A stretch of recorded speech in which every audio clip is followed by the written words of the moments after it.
In a time of universal deceit, telling the truth is a revolutionary act.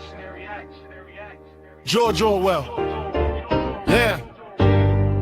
This is Blood Politics. The only podcast where we don't talk about politics. We be about politics. And our mission statement is to empower, educate, and encourage everyone to speak out against fascism. Speak out against injustice and fight for freedom and equality for everyone. This is Blood Politics, and we ain't stopping till they put us in the grave. We ain't gonna be quiet, and we ain't gonna be scared, and we ain't gonna go along with the crowd. This is Blood Politics.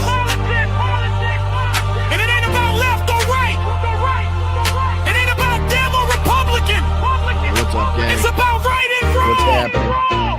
It's about us versus them. Make yourselves comfortable. This is Blood Politics. Make yourselves comfortable, one and all. How's everybody doing? Welcome to the show. My name's Brian. This is Blunt Politics. Like I said, smoke them if you got them. If you're drinking the adult beverages, cheers to you guys. Filter in, hit that like button, subscribe to the channel. It's going to be a good show, guys. It's going to be another good show. We got lots to cover. The ceasefire kind of blows up in everybody's face. The White House claims the ceasefire is holding. Meanwhile, the bombs, the drones, and the missiles tend to disagree. So we'll be going over all of the recent news from both sides. That way you guys can kind of be up to speed and up to date with all of the recent happenings and come to your own conclusions on what might be taking place, where we might be going from here, what's been said by both sides already, when Iran is targeting U.S. destroyers, when the United States is again lobbing missiles into Iran. Then again, the ceasefire words just don't really make sense, right? If the firing hasn't ceased, if it doesn't cease, then it's not a ceasefire. Just doesn't make any sense. So we'll be talking about all of that. Like I said, Fox News is obviously desperate for more bombs to drop and any semblance of a victory. So we got a couple clips to take a look at there. We got Persia Boy dropping another Lego banger already on the failure of the ceasefire. Brian Glenn. I'm not sure if you guys remember Brian Glenn. He's MTG, Marjorie Taylor Greene's boo-boo. He used to be with Right Side Broadcasting for a long time when we started doing this, and we were covering the Trump rallies from start to finish. He was the big feature in those. Seems like he's kind of either seeing the death of MAGA and wants to get ahead of it, or is sick and tired of being kind of thrust in the middle between Donald Trump and Marjorie Taylor Greene, because I think he's kind of calling it quits as far as his broadcasting career is concerned. So we'll give him a big fucking adios and a kick in the ass out the door, if you don't mind.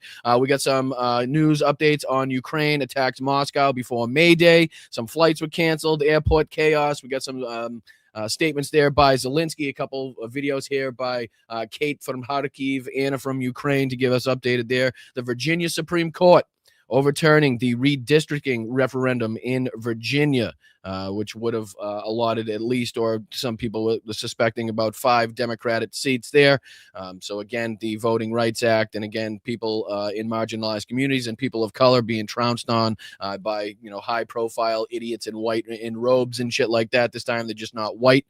So we'll be talking about that. Marco Rubio's meeting with Pope Leo, and then obviously going over any other craziness that we have to get into. But the confusion remains, guys. The confusion remains. The White House and the United States government would love to have you believe that we're still under this ceasefire. Meanwhile, shit's blowing up all over the place. Iran's lobbing missiles into the region. Again, we're shooting out fucking basically unarmed, fucking ships that don't have shit in them. So, the CENTCOM is bragging about that. But what do you say? Before we get into the craziness, we'll bring in the chat. Say hi to you guys that make this show possible. First and foremost, thank you so much to the mods down there. Very much appreciate you guys as always. And then thank you to everybody on Facebook, YouTube, Twitch, Instagram, and Substack. If you're watching on either of those platforms, make sure you hit the thumbs up. If you can subscribe or follow, whatever it is on that platform that you're watching on, please, if you like what you're hearing and you like what you're seeing, of course, hit that follow button. What's going on, DPD? How are you? Very good to see you in here. Thank you so much for all of your support. What's going on, Dame? What's up, Laurie? How are you, dear? What's going on, Maggie? Hey, Roxanne. What's going on, guys? Make sure you hit that like button on the way in. What's going on, everybody? Yeah, I know. A lot of craziness to get through. What's up, Patui? What's up, Tracy? What's up, Jeff? CSL, what's up, my brother? How are you, dude? How are you? I hope you're well, my friend. Thank you for all the work that you put in there behind the scenes for all of these channels as well. All of the help and persistence. What's going on, Ian? What's going on, Trina? What's going on, Bethany? The whole crew's here today. What's going on, Sarah? I see you over there on Facebook. You can't hide from me. What's going on, Forever Young? Like I said, hit that. What's up, Alvin? What's going on, brother? What's going on? Hit that like button on the way in. Lots to cover, lots to talk about. First and foremost, though, I think we should get into what a lot of people aren't really talking about, considering the nonsense of the news that's going on. Let me throw this on your old screenage. See if I can toss this on here without screwing anything up, as I typically do. But yeah, I mean, as somebody that's very, very passionate about his World War II history, I would be remiss if I didn't at least acknowledge the fact that today is VE Day. Victory in Europe Day, of course, 8 May 1945, celebrating the formal surrender of the Nazi military, of the German military, celebrating the victory in Europe. Of course, we still had the Pacific theater engagements happening, but, it just kind of, it gives us a good idea of like how far we've fallen and kind of like where we are as a country when we look at the people that sacrificed so much, that gave so much, that risked their lives and in thousands, hundreds of thousands of cases for the United States, paid the ultimate sacrifice so that they could fight fascism, so they could fight a fascist movement, so they could fight a cult like movement in the German in the country of Germany. So to see where we are right now, kind of fighting our own fascist movement, fighting our own cult like movement here in the United States, it just kind of shows us how far we still have to go, and kind of how we're reverting back to old ways, if you will. But like I said, I'd be kind of remiss. There's one from Piccadilly Square. Here's just some of the pictures and photos from some of the celebrations. Here's Keitel, Wilhelm Keitel, signing the unconditional surrender. I think this is at the Soviet. Yeah, it says right there, at the Soviet headquarters. Of course, the Soviets, as we'll be talking about later on in the show, celebrate this a day later than the rest of Europe, than the Allies do. So 9 May 1945 is when they recognize that. Of course, we've talked about pretty endlessly the May Day victory parade in Russia and how they've downsized and scaled back and put up drone nets. We'll be talking about today how the recent attacks in and around Moscow are not helping, kind of quell any of the fears that the citizens have of getting out there and possibly getting, I don't know, hit by a drone, let's just say. But there's a couple pictures of this. Here's one that I really like. The MPs reading the newspaper where it says Nazis quit. It says 4 MPs, excuse me, 4 MPs take a break along a German road in the Stars and Stripes newspaper about the Nazi surrender. Here's another one, pretty famous picture of everybody on one of the bucks. What kind of truck is that? It's tough for me to see there. I'm not sure where that is. This says it's in London. So, just people celebrating the end of the war, or at least the end of the war in Europe, I should say. But today is celebrating again. It just shows us how far we still have to go, people. That's all it does. Just kind of lights the fire under everybody's ass, and obviously recognizing and celebrating the sacrifices that everybody went through. Here's one of them from the Victory Day parade in Russia too. And then this is what it typically looks like, so you can get that picture in your head, because that's not what it's going to look like this year, you can almost guarantee. So it's going to look a lot different than that as well. But I just wanted to start off the show by recognizing not only the sacrifices but also the heroism excuse me, involved and shown by everybody that kind of sacrificed so much and laid down their lives so that we didn't have to continue fighting that fascist horde that was the Nazis, and kind of gave us the ability to live and have the freedoms that we have right now. So I appreciate everybody in the chat, either current or former service member, regardless of what branch, regardless of what kind of your rank was, regardless of what job you had. I thank you. I salute you. I really do appreciate. And obviously, if you've had, much of us do have grandparents, great grandparents that served in either the Great War or World War II.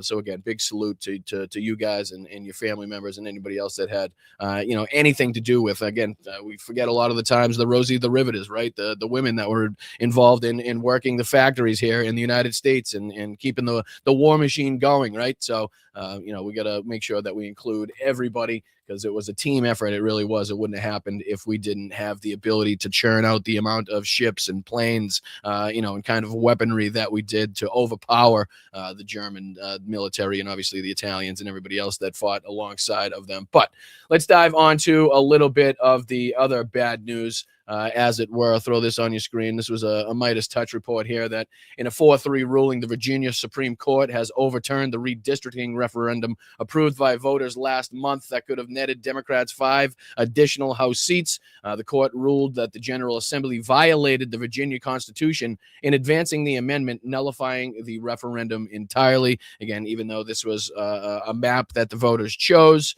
And the fact that this is, again, just kind of stomping on the voting rights of people and obviously marginalized communities, people of color, is pretty evident and apparent in this. So it's not to say that we don't still have the upper hand going into the midterms, but this is, again, one of the ploys, the plans that the Republicans have that they're leaning on to try to mitigate the damages, to try to mitigate the losses that they're going to see.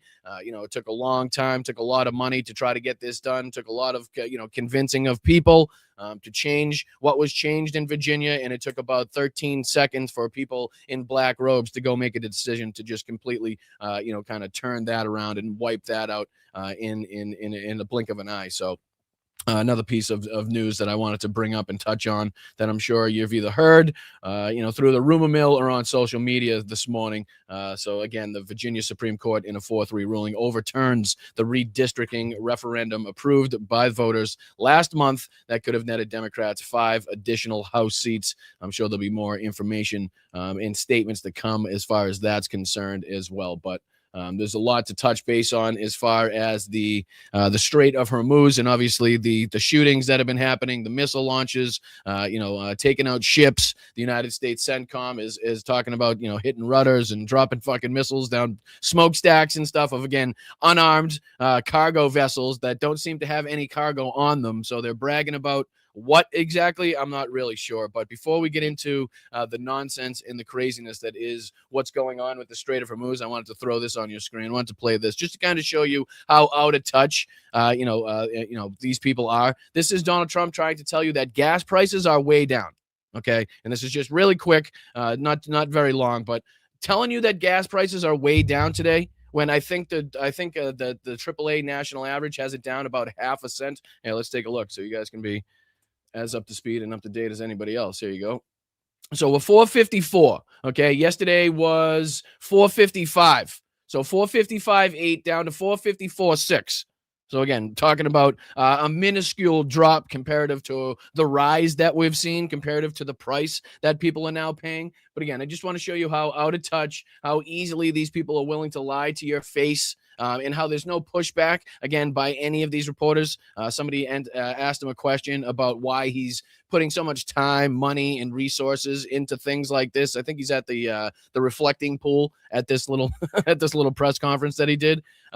Simple question. Why do you put so much time, energy, and resources into this when, again, people are struggling not only in this country but around the world because of your actions? We're in the midst of a war taking place that could have ramifications for years to come, and will likely have ramifications for years to come on the geopolitical stage. But listen to what he says here real quick, just lying through his teeth, telling everybody that the prices are substantially down today as far as the price of gas is concerned, which is, again, an outright lie. They asked us not to do it during the negotiation. Are you considering maybe going back to that now that gas prices are more than $4? It could. Well, no, gas prices have come down today. Have you looked? They've come down very substantially today. The gas price. He says they've come down very substantially. And again, my apologies for the shit sound quality on the Nazi site that is Twitter. But I mean, that's what you get typically when you deal with idiots and Nazis. So, but as the reporter asked, like, why are you dealing with all this shit right now? Why are you spending so much money on whether it's a ballroom or, kind of painting the fucking, the reflecting pond blue, like reflecting pool blue? Like, what the hell are you spending all this time and energy on shit that nobody asked for, nobody wanted? wanted, right? Again, as people are struggling and can't afford health care, can't afford rent, can't afford to pay their energy bills, can't afford to put food on the table, can't afford to get, child care for their kids, can't afford to send their kids to a proper school, whatever it may be, people are struggling mightily. And this guy's out there spending millions and billions of dollars on random bullshit, whether it's the Arc de Trump, the reflecting pool, the ballroom, you name it. This guy's fucking spending billions and everything. I think there was also a report out there that he wants to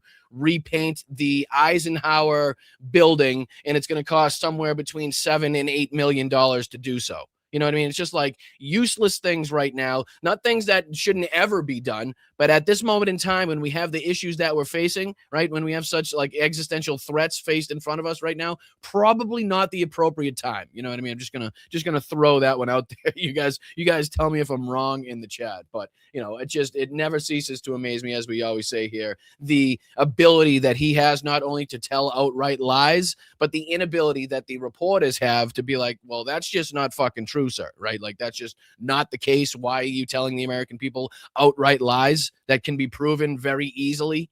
Like, it doesn't make any sense to me. But of course, that's why they have the proximity that they do, because they're probably the least likely subjects, the least likely people to push back. Which is, again, why they've kind of procured these people in the White House press corps like they've had to try to make it as easy as humanly possible for Trump to get out of, answering the tough questions, difficult questions, follow-up questions, pushback, any of that shit whatsoever. But let's just see here what's been going on lately, because shots have been fired. The White House is trying to get you to believe that the ceasefire is still in place, even though shit's blowing up on both sides here.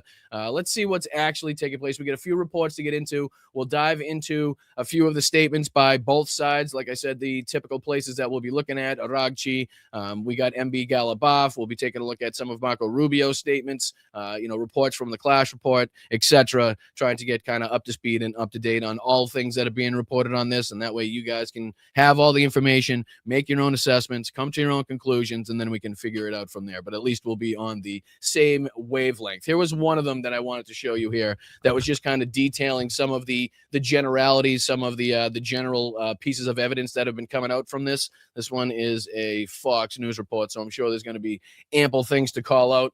But this is U.S.-Iran trade fire as negotiators seek deal. Sounds like that came directly out of Barack Ravid's Axios report again. But we got a bunch of these to look through. This is just a minute or two of this to see if there's any insights.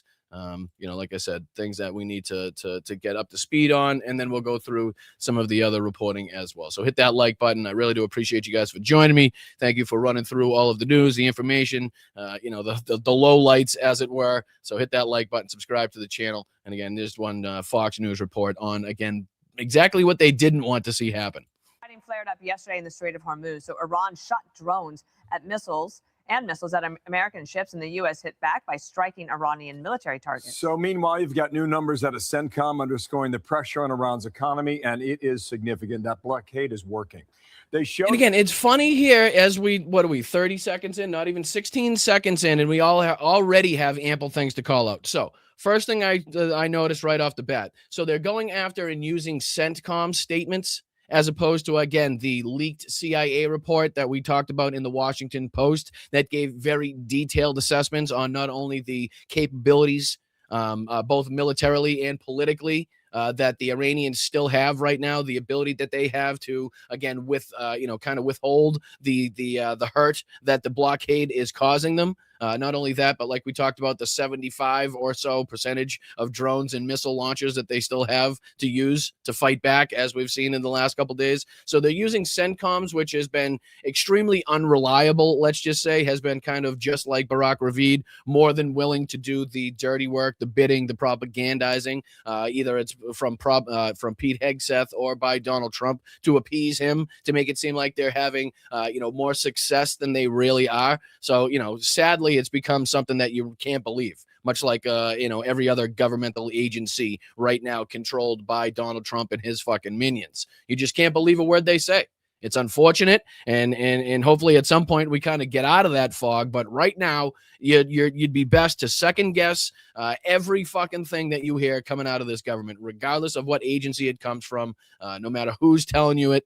You got to second guess and think that there's something else going on. There's something else behind that, because 99% of the time, you're right. 99% of the time, that's exactly what's going on. The U.S. blockade keeping more than 70 tankers from entering or exiting Iranian ports. And those ships could hold. And again, the first reporting that they had here was the launching of missiles, whether it be at the U.S. destroyers or the U.S. destroyers at the drones or missile sites that the drones were launched from. So right off the bat, they're not recognizing the fact that this is no longer a ceasefire, right? It's ridiculous, and it's again doing a disservice to the definitional use of words. A ceasefire means you have ceased to fire. It means you are not firing anymore. There is no firing. You ceased the firing. The firing has ceased. Does everybody get that, class? Like the people in the back, please, for the people in the back, you guys understanding that? A ceasefire means the firing has fucking ceased.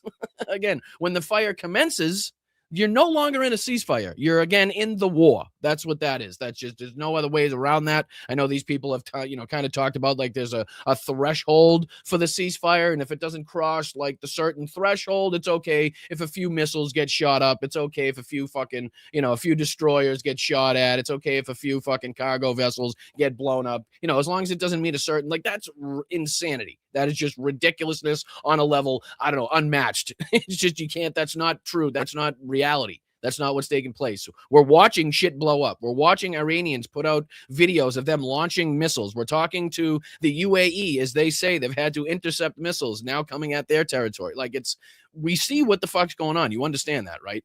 Like it's so frustrating. $13 billion worth of oil. All this as we await Iran's response to the latest U.S. proposal. Secretary of State Marco Rubio says that could arrive any moment. Right, and here's Marco Rubio's statement. And like I said yesterday, as we were reporting, a few different outlets were talking about how the Iranians had already rejected Donald Trump's 14-point deal. I told you to take it with a grain of salt because it was also being reported from other aspects of the Iranian leadership that they hadn't given a statement back yet. So again, the confusion remains. Who's given the statements? Who's actually given the final statement over there? Who's Marco Rubio talking to? Who's Donald Trump talking to, right? Who's the last person they talked to? Because there's so much confusion going around that, yesterday you could have reporting that Iran rejected the deal. Meanwhile, today, our leadership, Marco Rubio, is still saying that they're awaiting a response. So you can see kind of the fog of war. You can kind of see like, why I say take things that we report here and that other people report with a grain of salt, because it's so murky right now. Both sides have a willingness, not only a willingness, but the ability to lie for their own benefit, for their own profit in this thing. So obviously that's why I say we tell you what both sides are saying. Somewhere in the middle there is the truth, whether that's, more on this side or more on this side of the middle line. That's for you guys to decide. But I'm here just to kind of bring you what's being said by both sides of the aisle here, as it were, and to try to, just get everybody on the same page, the same playing field, and you guys can make your own determinations, and we can try to, use our best judgment to figure out what's going to happen next, because nobody really knows, right? I think that's been clear from the beginning of this thing. Even, the biggest of experts militarily, in wars have no ability whatsoever to decipher the bullshit of Donald Trump, the bullshit that's coming from the Iranian side, and to kind of put that together to give a clear and concise picture of where this thing is going to go. We've all talked about the experts saying it's anybody's guess at this point. It could get to, full-scale escalation of war, or we could have some shitty deal struck by Donald Trump to give Iran more power and control on the geopolitical stage. It could be either or anything in the middle, but it's anybody's guess. But here's Marco Rubio's statement when he details again, and like I said, take everything that we hear from our government with a grain of salt, right? Take it with a grain of salt, because Marco Rubio could very well be lying, or he could be very well in the dark on what statements have been returned by what part. You know what I mean? It's just never put anything, out of the realm of possibility. But here's Marco Rubio's statement, and this is at his visit with Pope Leo to try to fucking patch that relationship again. know something today. I mean, we're expecting a response from them. We'll see what the response entails. The hope is it's something that it can put us into a serious process of negotiation. Obviously, we've seen the reporting overnight that Iran has established or trying to establish some agency that's going to control traffic in the Straits. That would be very problematic. That would actually be unacceptable. But we're expecting a response from them today at some point. We have not received that yet, as you know, in the last hour. But so again, per Marco Rubio would have you believe they have not received any statements, denials, refusals, or anything like that. Again, still talking about this like, you know, really good things are happening, not really acknowledging the missiles and the drones that are being fired at probably the exact moment that he's given this interview. You know what I mean? It just, again, the way that these people just live in an alternate universe, like, you know, everything's hunky-dory, everything's great, we're having great negotiations, great talks are happening. You flip the channel and you're looking at the Iranians launching fucking drones and missiles into the UAE. You're looking at F-18s, you know, shoot out, you know, different cargo vessels in the Strait. You're looking at the U.S., you know, from their fucking destroyers, take out different sites on the shores there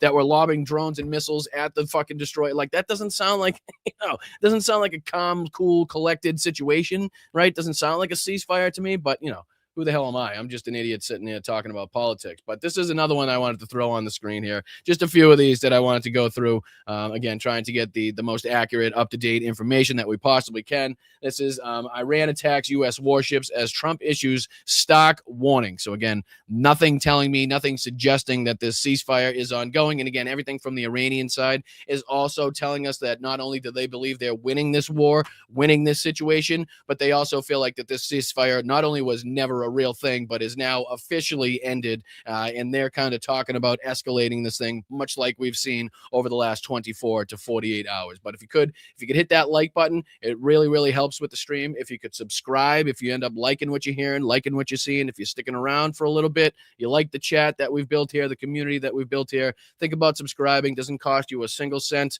We don't hide anything behind a paywall here. We don't charge for the Substack. We try to do things as independently as humanly possible, right? No financial backers, sponsors, anything like that. It's all done with the beautiful community, you guys, and kind of hoping me, providing some benefit to you, whether it's information, kind of some place to kind of shoot the shit for a couple minutes during the day, whatever it may be. I appreciate you guys. There's a Venmo up in the corner. I don't drink coffee, but you can buy me a Gatorade. $1 or $2 is all I ask for, really. Not even enough to afford a Gatorade, but anything above and beyond that's totally up to you guys. You can visit the merch site as well. We have fantastic merch, another great way to help keep this channel growing. That way we don't have to rely upon outside sources that, tell you what to say, tell you what not to say, tell you what topics to cover, tell you what topics they would rather you not cover. And again, once you get into that hole of needing the sponsorships and relying upon that sponsorship money, it's going to be very difficult, I believe, for a channel to say no. If in fact one of those big sponsors comes and says, hey, I'd rather you not talk about Gaza, or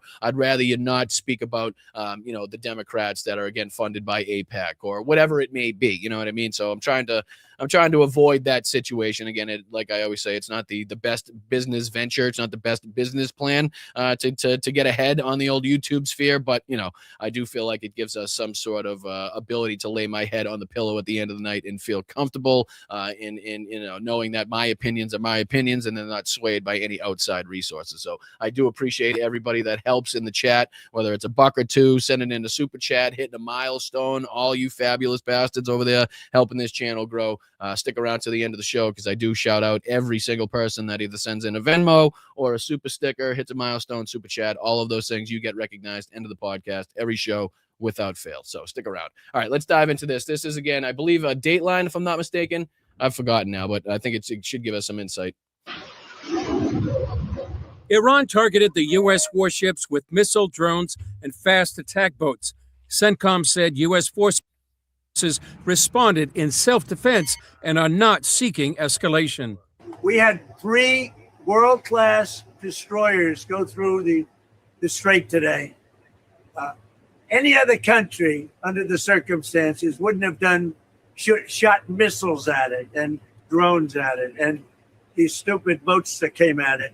They got blown away. So again, the United States is trying to send destroyers in and through the Strait to make it seem like it is a functioning, open international waterway once again, thinking that the Iranians aren't going to notice, aren't going to remember that we're engaged in a full-scale war here that we initiated as the United States in conjunction with Israel. Like, I guess we just thought that, Iran was just going to totally forget that. And once they saw our warships trying to pass through the Strait that's been closed for months at this point in time, that's caused so much pain and pressure on the world economy, they were just going to say, you know what? Yeah, we'll just let those ones through. No, that's not what happened. They decided to get fired upon. We retaliated. We took out not only the drones, but decided to fire upon the locations in which they thought that some of these drones were launched in. Iran, again, found that to be an escalation, decided to lob some more missiles and drones at the UAE and other places as well. But again, we'll figure out all of that as we go on. It's just, again, the fact that they're trying to portray this as a ceasefire that is still ongoing is just, it's going to get more ridiculous. The more we dive into what's actually taking place, the more ridiculous it's going to become to you. Why they're calling this a ceasefire still. So like I said, hit that like button, listen to this nonsense. About 2 minutes. President Trump insists the ceasefire remains in effect. They trifled with us today. We blew them away. They trifled. I call that a trifle. It's a trifle, but we blew them away. Again, strange terminology, strange choice of words on that one. But it's also a ceasefire. But we blew them away. We fired, but it's also a ceasefire. Like, again, am I the only one here? Am I the only one that realizes how ridiculous this is to continue to throw around these terms, much like they did in Gaza, right? That non-existent, fake, never actually a ceasefire that's seen some, 800 or so people, probably a lot more than that, killed since that was, established, let's just say. But Donald Trump, what's happened here is he's realized that he can now lean on that term. He's now realized that if he just tells people there's a ceasefire going, that there is that, I don't even know what you'd call it, the threshold that they're saying that people will allow or would kind of put up with. Like, even if missiles and drones are shot, where you could kind of still get away with being like, oh, no, that was nothing. It was just a trifle. They just trifled with us. Don't worry. The ceasefire is still in place. We've allowed that. And I know not us, and I know not you. That's not what I'm saying. But, people in general, the media in general has allowed him to get away with that bullshit. So now he's kind of trying to utilize that to his benefit now here with the Strait of Hormuz and Iran. The longer he can say that there's a ceasefire in place, I'm sure the longer he thinks that he could get away from congressional authorization, the longer he thinks that there's a ceasefire in place or can tell you that there's a ceasefire in place. Even these little skirmishes, even if it's Israel doing something in Lebanon or in the West Bank or in Gaza, he can still get away with saying, oh, don't worry about that. It was just a trifle, but the ceasefire is still in place. And the media doesn't clap back, right? Or at least the media that's in front of him that could get these clips clapping back at him, pushing back at the bullshit. I'm sure. And to a large extent, there's a lot of independent media creators out here that are calling the bullshit out, rightfully so, and props to them for doing so. But, it's the people that are standing in front of Donald Trump, asking him the original questions that really need to start pushing back and making him fucking think on his feet like we know he can't do. Push back, make him look like an idiot, make him sound like a fool, make everybody recognize that he has no fucking plan, that he has no clue what's actually taking place. That's what we need reporters and journalists to do. Not to just ask ridiculously stupid questions, have him lie to your face, and then go on to the next one, like we've been continuously doing for the last 10 plus years since Donald Trump got into political office here. But that's what's taking place. He's utilizing this ceasefire bullshit. And again, even, was it that last clip that I hung on? I think, was it Jennifer Griffin? Let's see here. Yeah, it was. Because Jennifer Griffin here, who I know works for Fox News, but typically does some pretty good reporting on whether it's the Russian invasion of Ukraine or what's taking place here, Venezuela, etc. So, a lot of people give her shit, and rightfully so, for working for this fucking hack Nazi news propaganda agency known as Fox News. But she typically is more of the, I don't want to say centrist, but she typically shoots down the middle as the reporting goes for the wars and what the actions occurred. But even she here is trying to portray this as like the ceasefire is still intact. Like I know we're reporting on firing, we're reporting on things blowing up, we're reporting on ships and F-18s and fucking everything else going through the air, but don't worry, the ceasefire is still intact. So even people that have covered this for a long time, that understand the situation, are trying to portray this like that's the problem. Like, this is the issue. The fact that she's not rightfully calling this out is like a fucking an asinine depiction of what a ceasefire is, much like the Gaza ceasefire was an asinine depiction of what a ceasefire was. Like, you do absolutely no justice to the definitional use of the term ceasefire when we talk about it like this. We're just not living in reality. That's I don't know how else to put it. My apologies if I sound redundant in that regard, but it's just I don't know how else to say it. It's just that's not what a ceasefire is. Can we all get on at least the same page on that situation, right? I know we're way off base. I know we're way out of touch as far as the right and the left on beliefs and what's real, what's not real, right? But can we at least agree on that? Like the way that we should be agreeing on the way that child sex trafficking should be something that should be prosecuted to the ends of the earth. That the DOJ should be utilizing all of its power, resources, and ability to go after every single person that was involved in the Epstein scandal, in the Epstein files, and that child sex trafficking ring. Like, and that should be something that transcends party lines. Like, that shouldn't be a Republican or Democrat issue. That should just be a human issue, right?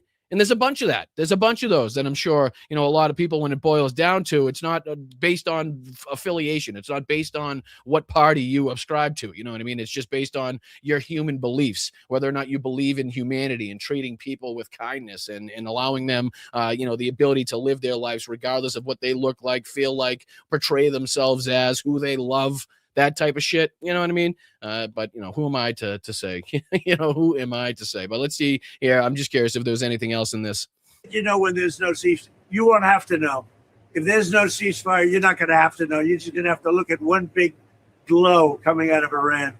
Again, threatening the eradication, the end of the civilization of Iran, not in so many words, but again, if the entire country of Iran is glowing, one can assume there's not too many living beings behind the glow, let's just say. So, again, his asinine statement there in the beginning of you don't have to ask me if the ceasefire or when the ceasefire is no longer in place, you'll know. Well, that's because we know right now. Like, we're already reporting on shit being blown up. Like, we're reporting on missile and drone activity. Once again, like, that's how we do know. That's why we're asking you, or they're asking you the questions that they were asking you. So again, this isn't like, but he just did it again there. There's anything in between Iran glowing and the complete erasure of their civilization. Anything before that is, again, not a violation of the ceasefire and doesn't show kind of the breaking of the ceasefire. So he's given himself even more leeway there for even more escalatory actions within the ceasefire boundaries. That's exactly what he was doing as far as that was. But there was a couple of these as well. I know I just showed this in the Fox News one, so we don't have to dive into that one per se. But there was a few of these on the Clash report that I did want to take a look at just in case there was anything reported. This is the one where Marco Rubio said he was still waiting for the offer there. So, like I said yesterday, kind of going in the face of some of the reporting.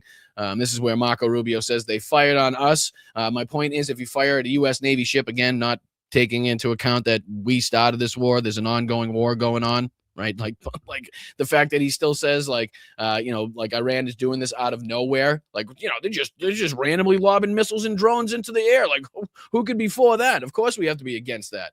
And then he's talking about the control over the Strait. And here's where Marco Rubio, again, is begging the world to come to our aid, come to our assistance. This is probably the only clip that you need to, but that we're going to listen to. And then we'll dive on to a few of the statements here by MB Galabaf. We got Ragchi, we got Dolphin Iran, and a couple statements from them just to kind of get the other side, the balance from the Iranian side. And then, like I said, we can kind of figure out where in the middle the truth lies. But yeah, here's this one here from Marco Rubio talking about he needs the world to come help us again. Is the world going to accept Iran's control over an international waterway? Again, control over an international waterway afforded to them by the actions of the United States. Because as you all know, because you're bright, intelligent, smart individuals in that fucking chat, they didn't have this control, or at least weren't affecting this control over the Strait before this war started. So Marco Rubio, again, in effect, calling for help, sending up the bat signal here to the rest of the world to come assist in a problem that we created, that we established, right? It's a problem for the world. Yes, it's a problem, as we continue to say, for the Asian Pacific markets, for the European markets, and the rest of the globe, depending on how much they depend on the Strait, and again, how much they depend on global trade and, and allies and stuff like that. But we started that shit. We started this problem. And now he's begging the world once again to come assist us in opening up the Strait, and basically saying that we should be pissed off that Iran's going to have the power, the ability to effect control over the Strait given to them by the United States in either this ongoing war or, again, whatever negotiations that they decide to come out with, is guaranteed to give Iran more power than they had before the war started. Guaranteed. So let's check this out. Everybody says that Iran can't have a nuclear weapon. Okay, but you got to do something about it. The president's trying to do something about it. And I don't understand why anybody would not be supportive of that. And he doesn't understand, and rightfully so, somebody would be supportive of that. But here's a more fundamental problem. Iran now claims that they have a right to control an international waterway. They claim that they have a right to control it. What is the... Yeah, what gave them that ability, huh? What do you think gave them that ability? What do you think gave them that idea to enact that power? Right? Like, what was happening? Was the last Ayatollah, was he doing that? Could you answer that quick question for me, Marco? Was he doing that? Because I remember, again, why anybody should listen to you, Marco Rubio, after being the person that's once said, let me see here, yeah, shit like this. Where are you? He said shit about Donald Trump. This is what he used to say about Donald Trump, the guy that he's now working for his regime, the guy that he's now doing all the bidding for. He's actually running around to Rome to try to patch up the relationship with the fucking Pope for Donald Trump at this point. But this is what he used to be saying. Tell you that a con artist is about to take over the Republican Party and the conservative movement, and we have to put a stop to it. You have to put a stop to a con artist taking over the Republican movement, talking about Donald Trump himself. And then he used to say this. So he also said, about Donald Trump building his Trump Tower. He also used to say that he was doing it with illegal labor. Where was that one? I have this one in here too. Where are you, Marco? Illegal labor. It's in this one.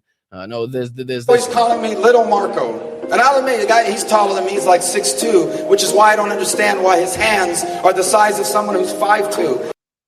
Right, so he's making fun of the size of his hands there, the fact that he's a fraudster, a con man, but again, now doing the bidding. I don't know what that other one was. I'd have to suffer through some of the other drops in case I have to fucking get to it, but I won't subject you to the weight, but you understand where I'm going with this. These are people that just have no fucking morals, right? Just no compulsions whatsoever to like continue in like a through line with beliefs. They're careerist pigs that will do and say anything whatsoever to get on the right side of power, to get on the right side or closest proximity to power, if you will. But ridiculous. About that? Is the world going to accept that Iran now controls an international waterway? Because if the world is prepared to accept that, then be ready, because there's like 10 other countries that are going to start doing the same thing in their international. He's saying that because of the power now granted to the Iranians to control the Strait of Hormuz, because of the war, the illegal, unconstitutional, destabilizing war that we enacted in conjunction with Israel and Benjamin Netanyahu, there's going to be now 10 possible other countries that are going to utilize this to now enact control over some geographical resource that they have within their boundaries or close to their boundaries. So that's him basically sending up the bat signal to the world, being like, we fucked up, guys. We fucked up. And if you guys don't come to help, you're going to suffer, because right now we don't have the ability to break the fucking blockade. We don't have the ability to open it. And we certainly don't have the ability to negotiate a deal to get us the fuck out of this. So he's saying, please, because not only are the Iranians controlling the Strait of Hormuz, but if they continue to do this and bad actors all over the world see that they're having this success against the United States military, against the Israeli military, right, against the IDF, then they're going to be like, fuck it. Now's our opportunity. Let's go after this, again, geographical spot, whatever it may be, that they could utilize and pressure either the world economy or power players in their area, whatever it may be. But this is Marco Rubio basically saying we fucked up to a point where now there's a lot more bad actors in the world thinking about doing bad shit because of the fucking weakness that we've shown on the world stage. That's what Marco Rubio basically just said. Not in as many words, but again, these lying sons of bitches, you got to read between the lines. You got to figure out, the lies that they're telling with what's happening in reality, and then figure out why they're saying it. That's why he's saying that shit. It's pretty easy for these people to get out there and lie, but it's also very easy to see through their lies as well. But as far as what the other side is saying, let's take a look at some of the statements, some of the comments, some of the reporting coming from the other side as well. This is Dolphin Iran, which is an account we've been taking a look at. Seems to have some pretty close connections with with basically somebody within the Iranian regime, because he or she has been pretty spot on. Most likely he has been pretty spot on with either the predictions or the reporting. Hold on, one of these is talking in my ear again. Right. Shut up, Marco. Last thing I want to do is have Marco Rubio talking in the back of my ear. All right. So again, this is Dolphin Iran. And just to go through some of the most up-to-date, I'll even do a quick refresh on this. That way we can figure out exactly what's being reported. And we'll just kind of work through this. Like I said, that's about all we could do. That's about all we could do, is just kind of sift through the people and the players that are known for giving us statements from the other side, giving us information and reporting from the other side, and just give it to you. That's all. That's the position that we're in right now. That's about the best I could possibly do. And then, like I said, you guys come to your own determination, conclusions on where we are and where we might go. Like I said, here's Aragchi. We got some from, I think there's MB Galabaf, the Hormuz letter. So just kind of, showing you some of the different accounts that we'll look into. All right, here's one from Dolphin Iran, last posted 5 minutes ago. The alert level for military conflict has been raised. Okay, doesn't sound really good for a ceasefire. I'm just saying, just right off the jump, first thing that we're talking about doesn't bode well for a ceasefire. This is 13 minutes ago. Contrary to media assessments and statements by American officials in last night's attack, the first shot and operational initiative were in Iran's hands. The United States was merely in the position of reacting. Strategic assessment. The U.S. Army failed last night for the second time in opening the Strait of Hormuz by military means. The U.S. will continue this approach until early June, and during this period, tensions will steadily escalate. The Strait of Hormuz has now become the measure of defeat and victory in the war. There are no injuries in Tehran or operations deep within the country. The clashes are limited to the coast. Strikes have been reported in Manab and Bushehr. Iran has initiated a military response to the maritime blockade. Military units of CENTCOM that are responsible for the attack on Iranian vessels will be targeted.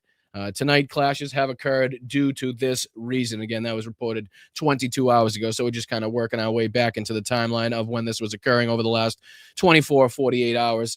This goes on to say the United States has once again failed in extracting its stranded destroyers from the Strait of Hormuz. Strikes have been reported in Qashem and Bandar al-Abbas. The attacks are attributed to the United States and the Israeli regime, with the UAE participating openly and Saudi Arabia covertly. Waves of missiles and drone launches are on the verge of firing. And again, that was confirmed by some of the videos coming out from the Iranian side as well, showing them actually taking up launches against the UAE in different vessels. This is Aragchi as well. Again, the foreign minister of the Islamic Republic of Iran. He put out 7 hours ago. Every time a diplomatic solution is on the table, the U.S. opts for a reckless military venture. Is it a crude pressure tactic or the result of a spoiler once again duping POTUS into another quagmire? Whatever the causes, the outcome is the same. Iranians never bow to pressure. So, again, we just go through these, and not once have we seen that the Iranian side has come out and said, like, they're willing to capitulate. They're willing to give up on some of the negotiating points that they have out there that they've, kind of fucking been firm-footed on. None of these things are comported with what Donald Trump will have us to say, with Axios is reporting that a deal is just around the corner and that great talks are being had. Again, this is every time a diplomatic solution is on the table, the U.S. opts for a reckless military adventure. Is it a crude pressure tactic or the result of a spoiler, once again, duping POTUS into another quagmire? Whatever the causes, the outcome is the same. Iranians never bow to pressure, and the diplomacy is always the victim. Also, CIA is wrong. This is talking about the CIA reporting that we talked about on yesterday's show by the Washington Post, talking about the military capabilities that the Iranians still have. Not only that, but the capabilities that we suspect that they have to be able to withstand, kind of the pressure put onto them by the blockade, right? So the fact that they're being able now to go 90, 120 days or more without actually feeling the most powerful of the economic problems that they're going to likely face per this blockade is a problem, considering where the United States would also still be in about 90 or 120 days, if not longer, considering the prices of gas, obviously the destabilization of the price of oil, the rise in the price of goods in general, considering how they're getting here, in the fuel cost rise itself is having an impact on basically every aspect of life. This goes on to say the CIA is wrong. Our missile inventory and launcher capacity are not at 75% compared to February 28th. The correct figure is 120%. And again, do not buy it. Again, take this with a grain of salt, I should say. Again, both sides have a willingness and the ability and the reasons to want to propagandize and make themselves seem more powerful on the other side. But the fact that they're talking about having more capabilities than they had just prior to this war, and again, it's not out of the realm of possibility that they were able to continue the production lines on some of these Shahed drones, some of the cheaper, easier, quicker drones to make. So what they're talking about what they're using as far as that 120% figure is obviously up for debate. And again, like I said, take it with a grain of salt, but I'm just here to give you what's being said by both sides. And like I said, you guys can come to your own determination. You guys can take the facts and run with them and figure out what you want to do with them. It also says there, as for readiness to defend our people, 1,000%. Syed Abbas Araghchi, the Minister of Foreign Affairs for the Islamic Republic of Iran. So again, not showing me the willingness to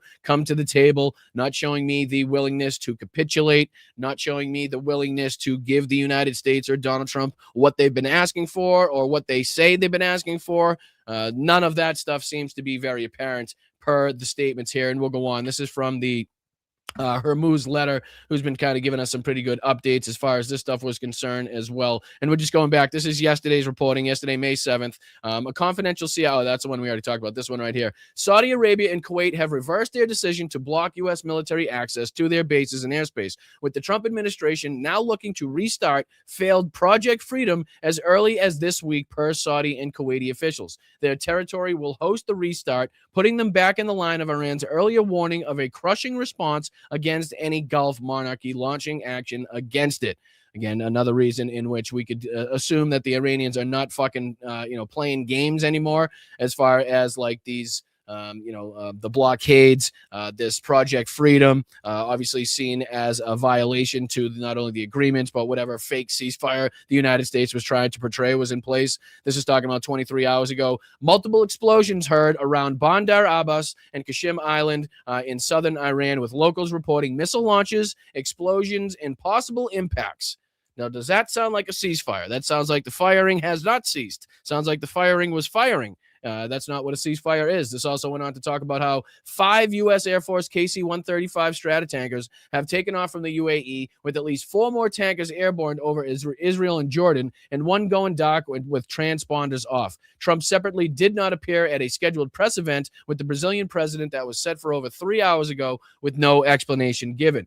Goes on to talk about here, Iranian forces are exchanging fire with the enemy. Bahman commercial dock in Qasem, with commercial sections targeted, per Fars News. It is unclear who, quote, the enemy refers to. Iranian state media, Mer directly says the UAE has now attacked Iran. Iranian missiles have hit several U.S. units in the Strait of Hormuz, with damaged U.S. units forced to flee. The U.S. military separately attacked an Iranian oil tanker, per IRIB, citing a senior Iranian military official.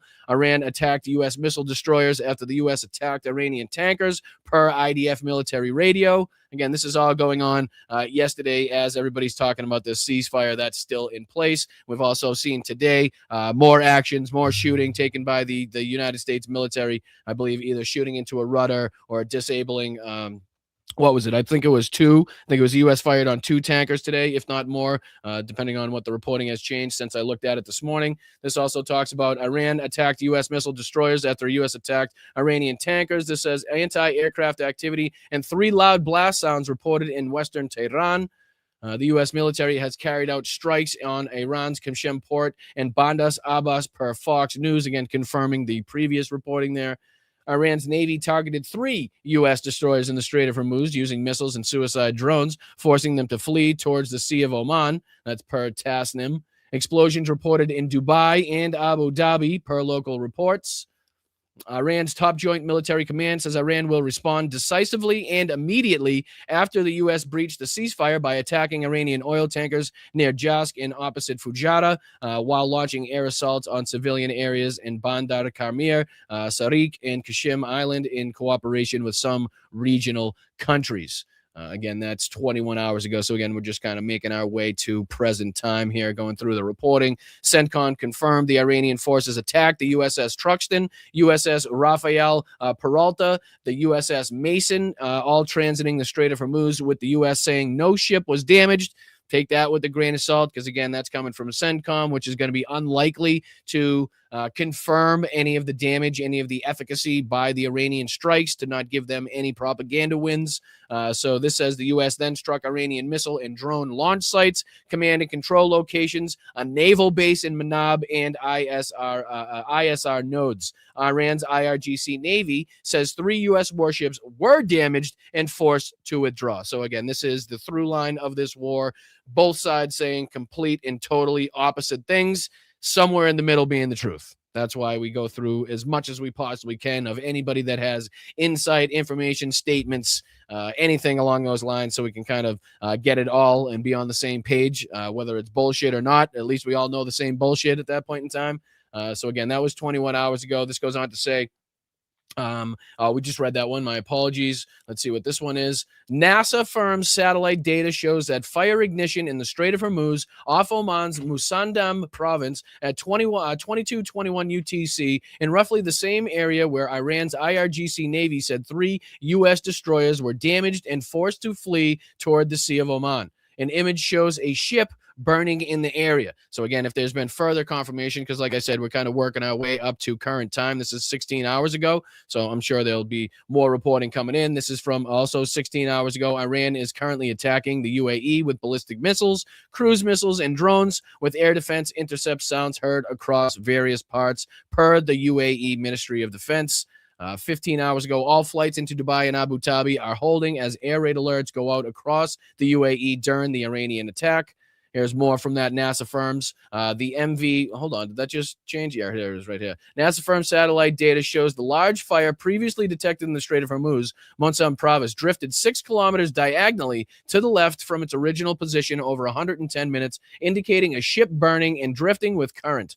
A second large fire was also detected 30 kilometers west of Larak Island. The fires are in the same area where U.S. destroyers were first to fire on CIWS terminal defense systems, 5-inch naval guns, and 50 caliber machine guns against several IRGC missile launches and, from the Bandar Abbas coastline. Iran's IRGC Navy said that this engagement, 3 U.S. destroyers were damaged and forced to withdraw toward the Sea of Oman. UK MTO has also not reported any incidents, which is highly unusual. And this kind of brings up the opportunity to again bring up and talk about the Trump administration's work with different satellite imagery companies to make sure that it is either impossible or very difficult to look at or determine the amount of damage being done to U.S. bases or U.S. forces in the area.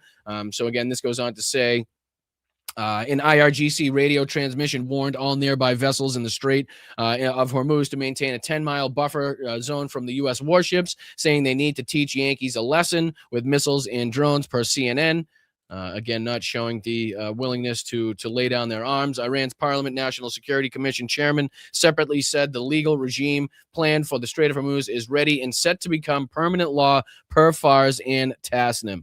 Let's see here if this gives us any further updates. The MV Ocean Trader, U.S. Special Operations Command floating command center carrying special forces, has been spotted at Diego Garcia via Sentinel-2 satellite imagery alongside an Arleigh Burke class destroyer at USNS Pelalau. It typically arrives in the theater ahead of covert complex special operations, including special ground operations. The Ocean Trader was last operationally deployed off Venezuela's coast in late 2025 in the lead up to January 33rd capture of Nicolas Maduro by U.S. Special Forces. So again, probably giving us ample reasons to keep our eye on that, or to dig into more information as to why that might be now in the area. I mean, again, if that is associated with typical ground operations, special covert, special military operations, and that's now poking it, rearing its head into action. We're gonna have to keep our eye on that as well. And then kind of the latest reporting here. I'll do a quick refresh, see if there's anything else since the time I pulled that up as well. Because this stuff changes so quick. It really does. Somebody will say something 1 second, next somebody else says something that's totally different. So we just try to do our best to keep you guys up to speed and up to date with what's being said. Looks like that's everything as far as that's talking about. Let's see if we'll go into this next one. I think we have a few pulled up here. The Clash report as well has also been doing some pretty good reporting on this. Let's just see if there's anything we need to take a look at here. Zelensky orders the Ukrainian army not to attack the May 9 parade in Moscow. Trump reporting that. We don't have to go through that just yet. We can talk about that later when we bring up Ukraine. No commercial ships operated by registered companies have crossed the Strait of Hormuz since Tuesday. This being reported 25 minutes ago. Most recent crossings involve Shadow Fleet, Iranian-owned, or smaller local trade vessels. It's coming from the Wall Street Journal. Trump is bored and frustrated with the Iran war because it has dragged on much longer than he expected, with no clear victory in sight, like we talked about, right? We talked about that the other day, where he seems to just be increasingly desperate to get out of this by any means necessary, right? Whether that's, again, blowing them to hell. Who's talking? Shut up, Marco. Where is he? There he is. Sorry. Marco Rubio keeps wanting to chat. And you know what I'm going to do? I'm going to exit him out. Bye, Marco. Peace. Peace, brother. All right, so he's gone. We don't have to worry about him anymore. But yeah, so we've talked about the fact that it's becoming increasingly more evident that Donald Trump is desperate to get out of this by any means necessary. And again, that doesn't mean that it doesn't mean like he's not willing to escalate it. Again, that means by either erasing the civilization from anything to negotiation. So by any means necessary, at this point, he seems like he's ready to kind of end this thing, as kind of the reporting suggests there. Let's see here if there's anything else that we need to talk about. This was Trump this morning, I think, addressing the Angel Moms, if I'm not mistaken. Here's CENTCOM reporting U.S. forces disabled Iranian flag tankers Sea-Star 3 and Sevda on May 8th as they attempted to enter an Iranian port in violation of the U.S. blockade. Also, a U.S. Navy F-18 Super Hornet from the USS George H.W. Bush struck both vessels' smokestacks with precision munitions, preventing them from reaching Iran. So again, this is the United States military striking unarmed vessels, unarmed cargo vessels that basically don't even have cargo in them, just empty, unarmed vessels at this point. And we got F-18s just kind of shooting them to shit, showing you that this is no longer a ceasefire. Again, if there was a ceasefire, you wouldn't be looking at a fire on your screen, would you? But again, this is a little bit of the footage released, I'm assuming, by CENTCOM of those strikes. Just to show you that real quick, this is the one on the MT Sea-Star 3, and you go see this one's going to be engaging their smokestack in this area. So you can now see the fire already burning. Looks like a second angle here. There's the strike.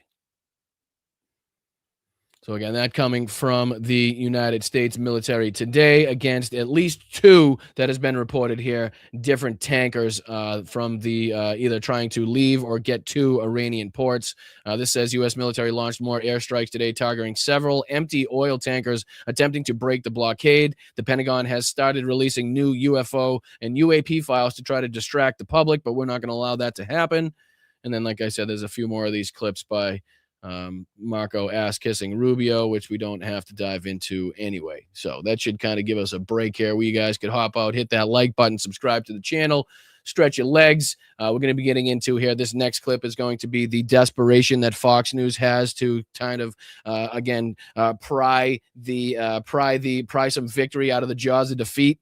They desperately want to see more bombs being dropped, in particular this General Keane, whatever his asshole name is. Doesn't really matter, not that important, but, we have to call out his bullshit because they are desperate right now for more bombs to be dropped. They want, again, some way, some shape or form for Donald Trump to come out of this looking like a strong man, looking like we obtained some overwhelming victory in this. And the only way that they can see that, because they're all scared now. Like I said, Mark Levin, Lindsey Graham, who was the other guy? Hugh Hewitt the other day we talked about, were very, very nervous about the deal that Donald Trump seemed kind of willing to strike. Again, seems to be that the Iranians, for the first reporting, had already rejected it. We're still waiting to see now what the official response, I guess, will be today per the 48-hour deadline. But this is, again, Fox News. General Keane, I believe his name is. Time for this to be unleashed is what he titles this one, what Fox News titles this one. And again, they're just calling for more bombing. That's all they want to see. They're afraid to go after the negotiation route because of how weak it's going to look, make the United States look, and how much power it's inevitably going to give Iran comparatively to what they had, again, before the war started. So let's just see if we can call out some of the bullshit here, the propaganda here by these assholes in the first couple minutes of this. Again, we don't have to dive into too much of it to call it out. So we'll dive on to the next one after this. We get some Iran. We got some Lego videos to come. What else we got? We got some pretty good things to come here. So stick around. Check this out. When the destroyers weren't hurt in any way, the people weren't hurt, but they were firing. I'm not going to subject you to that. We can go past this fucking guy's numpty. Yep. After 3 of our Navy warships were targeted yesterday. Officials telling Fox the conflict is not a restart of the war and is not an end to the ceasefire. It's not an end to the ceasefire. It's not a restart of the war, but it is both of those things at the same time. It's an end to the ceasefire. It's a restart to the war, but I'm also going to tell you that it's neither of those things at the same time. But here's where they bring in the former general, obviously, I'm assuming, to tell us why more bombs need to be dropped, why Donald Trump needs to basically wipe out the Iranian civilization in order to look like a big, strong, tough guy. According to our CIA. Here to discuss this, retired 4-star general, Fox News senior strategic analyst, chairman of the Institute of Study War, General Jack Keane. General, you're all... Again, the fact that we got fucking former 4-star generals that can't see the forest through the trees, that are either too stupid to recognize the incompetence of Donald Trump, the stupidity of Donald Trump, again, the danger of having Donald Trump in charge right now, or again, just unwilling to tell people they recognize the danger and to play along with it and to just, go along for the ride and to make sure that they're along for the proximity of power. So the fact that we have, we talked about Sean Ryan, who, at least a little bit lately has been, coming out of the fog, so to speak, to see the lies being told about, obviously the Epstein files, ending wars, bringing the price of goods down. At least on those topics so far, he's been willing to call them out. But the fact that he was willing to and able to be propagandized and lied to and was on the other side and believed the bullshit is, again, something that's going to need to be studied. Why these people that have a ton of education, ton of training, ton of skill sets to utilize, but again, they were able to be caught up under the wing of Donald Trump and pulled along for the ride as well. But here's this asshole again, former 4-star general, telling you that more bombs need to be dropped. Or restarting Operation Freedom, correct? Yeah, absolutely. Well, first of all, let me just to draw back on where are we? I mean, give President Trump the credit for starting this operation. No, I shall absolutely not give Donald Trump any credit for starting this operation that, again, is responsible for the deaths of at least 13 servicemen and women. Again, is responsible for spending countless billions of dollars right now that could have gone to much, much, much more important resources and places. I shall absolutely not forgive him for the war crimes that have been committed in our names, the children that have been killed, obviously our partnership and the permission we've given to Israel to do basically anything that they fucking want. No, I shall not give him any credit for any of that, sir. None of it. October the 7th, when the Israelis were obviously devastatingly attacked, it was a recognition that this region, it's got to change, and we're going to have to force that change, and Iran is behind everything that's happening there. And this president acted on that. Other presidents, admittedly, the threat wasn't quite as bad as it is now, but largely ignored. So that's number one. Number two, we went to a ceasefire about a month ago. From the Iranians' perspective, that's what they wanted to achieve, stop the war. And we were supposed to get a negotiated deal in a couple of weeks. It did happen. They have purposely dragging this out. It's now been a month. and we still don't have much to show for it. So again, if the Iranians are dragging this out, let's just go with his prospect here, his logic here. If the Iranians are dragging this out, doesn't this show a willingness and also the ability to withstand the pressures put on them by the blockade, the pressures put onto them by the United States military? If they're the ones dragging this out, wouldn't that prove that they are much stronger than, the United States would lead you to believe, would lead on? Like, isn't that exactly what that shows? Like, why would somebody, if they're on the brink of collapse, if their economy is on the brink of collapse as well, if their entire military and its capabilities have been eradicated, if their leadership, like Donald Trump loves to say, has been totally eliminated, why would they be willing to drag this out? Why wouldn't they be the first ones to come to the negotiating table to have this killing stop, to have the pressure put on their economy stop? Seems like to me, if they're the ones kind of placating this whole thing and dicking everybody along, that they have the ability, that they recognize they have the military power, the strategy with the Strait of Hormuz, and also the ability within their economy to sustain the blockade. That's what that tells me. Tell me if I'm wrong. I think the prospects of a good deal are likely slim. And even if we do get a deal, here's the problem with any deal that we make, assuming it meets all of our objectives. To get a deal, we will have to provide some funding for the Iranians, admittedly condition-based, and also sanction relief. So what he's saying now is we don't want to have a deal. That's basically the reading the forest through the trees here of these fucking propagandists that you have to do. What he's saying now is that any deal that will be struck is inevitably going to be a bad deal. Anybody that, the Mark Levins and the Lindsey Grahams, this asshole, the rest of these people, they're going to look at it as a bad deal. Iran's going to come out with more power than they had just prior to this war, whether it's the money that is going to have to be returned, whether it's the $200 billion in frozen assets, whether it's the ability of the Iranians to charge a toll or a tax, whatever the fuck you want to call it, for ships to go through the Strait, right? For ships to have to travel through the chosen routes that Iran suggests, whatever it may be, they're going to come out with much more power. And again, people in the region having to respect the power and the ability they have to affect the Strait of Hormuz and to affect, the ability they have to withstand, military fucking aggression from the United States, from Israel, and still be able to project power. Like, people are going to have to respect that after this. And they're inevitably going to come out with more power. They're inevitably going to come out in a better situation by their standards than they were under the JCPOA and the Barack Obama, Iran nuclear deal. And they don't want to see that happen. They know that's going to be an embarrassment. They know that's going to be another fucking point of contention, not only for people to call out this administration, but for people within the Republican Party that disagree with this. I know they're few and far between, but to use that as ammunition as well. So they don't want to see that happen. What they want to see happen is more bombs being dropped. They want to see the United States military put boots on the ground, go in, establish control over Iran, dig up the enriched uranium, control their fucking oil. They want all of that to take place. That way that Donald Trump can come out looking like he obtained the victories and the goals that they set out to achieve in the first place.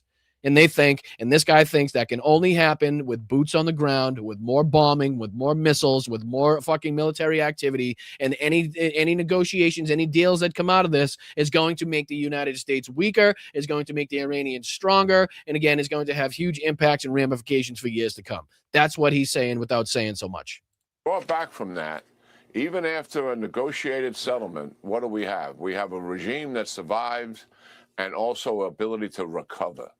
And I think that is fundamentally flawed. That's not. So what is he? Do you hear what I'll go back. I mean, that's fucking important, I think, because he's calling out the failures. He's calling out the inability that Donald Trump has to get the goals done that they've set out to achieve. Whether it was regime change, he's acknowledging here it's not a regime change. Same fucking regime, same family, more hardlined, more affiliated with the IRGC, more fucking pissed off that the United States has committed these war crimes, has taken out different family members, has killed this guy's fucking father, right?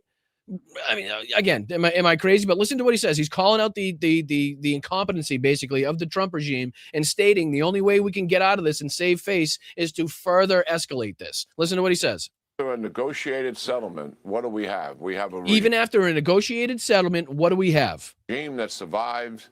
We have a regime that survived. Also, ability to recover. And the ability to recover. Right. So, again, acknowledging that the Iranians have the ability to recover both politically and militarily, like we've seen in the reporting, both from, independent reports and also the CIA leak we talked about yesterday, and the capabilities. We continue to talk about this. And I'm sorry if I sound like a broken record, but it is so vastly different than anything you're being told by the United States administration, by the government right now.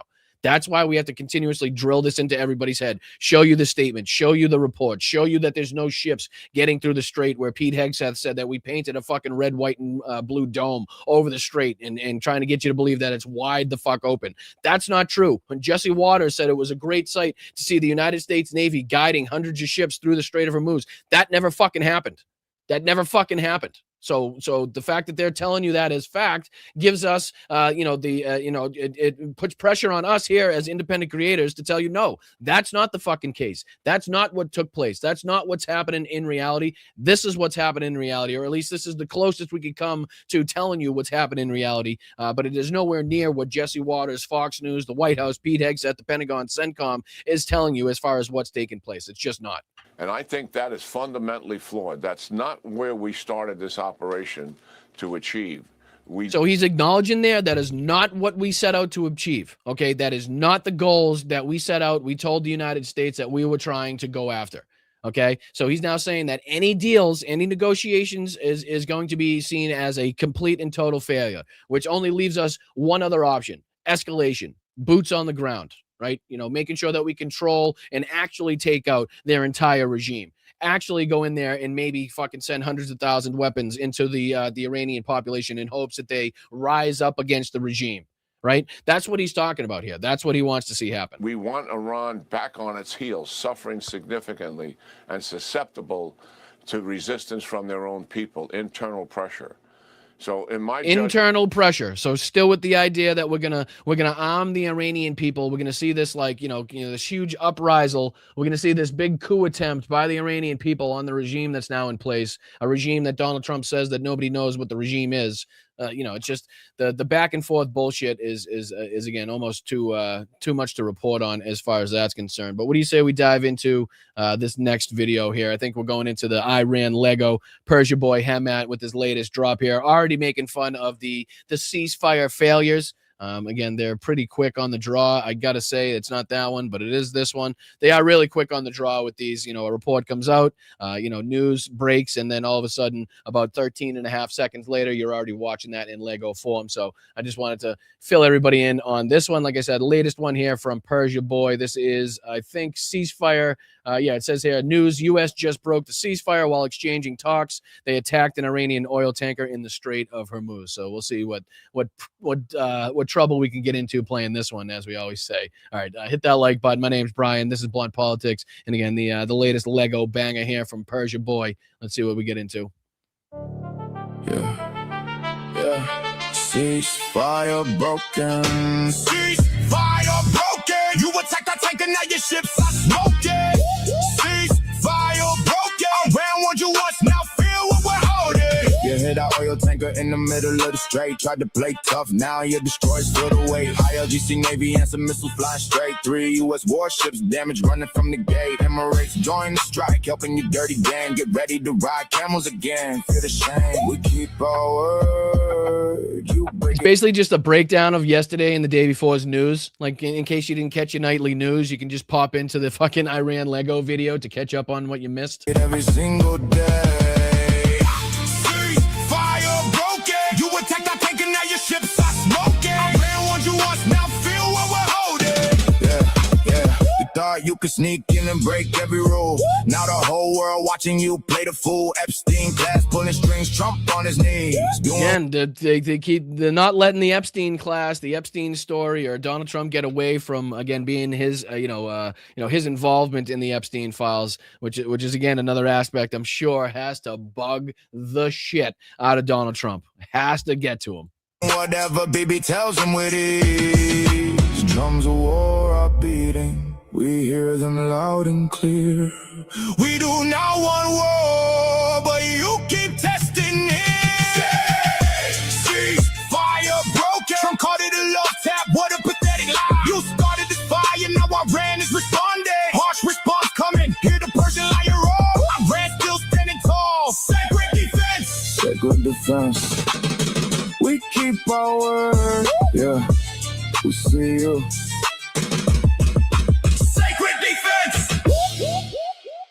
So again, like I said, within about 14 seconds of the news over the last couple days, you already got a new Lego drop there by Persia Boy. Ceasefire broken. ceasefire failure, whatever you want to call it, as far as that's concerned. But pretty much exactly what we saw there, because anybody that's still trying to call this a ceasefire is lying to your face, right? Anybody that's still trying to portray this as like, everything's A-okay, everything's hunky-dory, don't worry about it, just a few ships that were blown up, just a couple missiles that were launched, don't worry about it. They're lying directly to your face. But speaking of people that have been known to lie directly to your face, I would be very, very, very sad if I didn't get to touch base on this one because, like I said, we did a lot of following this idiot around for a long time when he was with RSBN. I think he was with Real America's Voice is who he's ending with. But, Marjorie Taylor Greene's boo-boo, Marjorie Taylor Greene's boyfriend, Brian Glenn, calling it quits as far as his media career is concerned.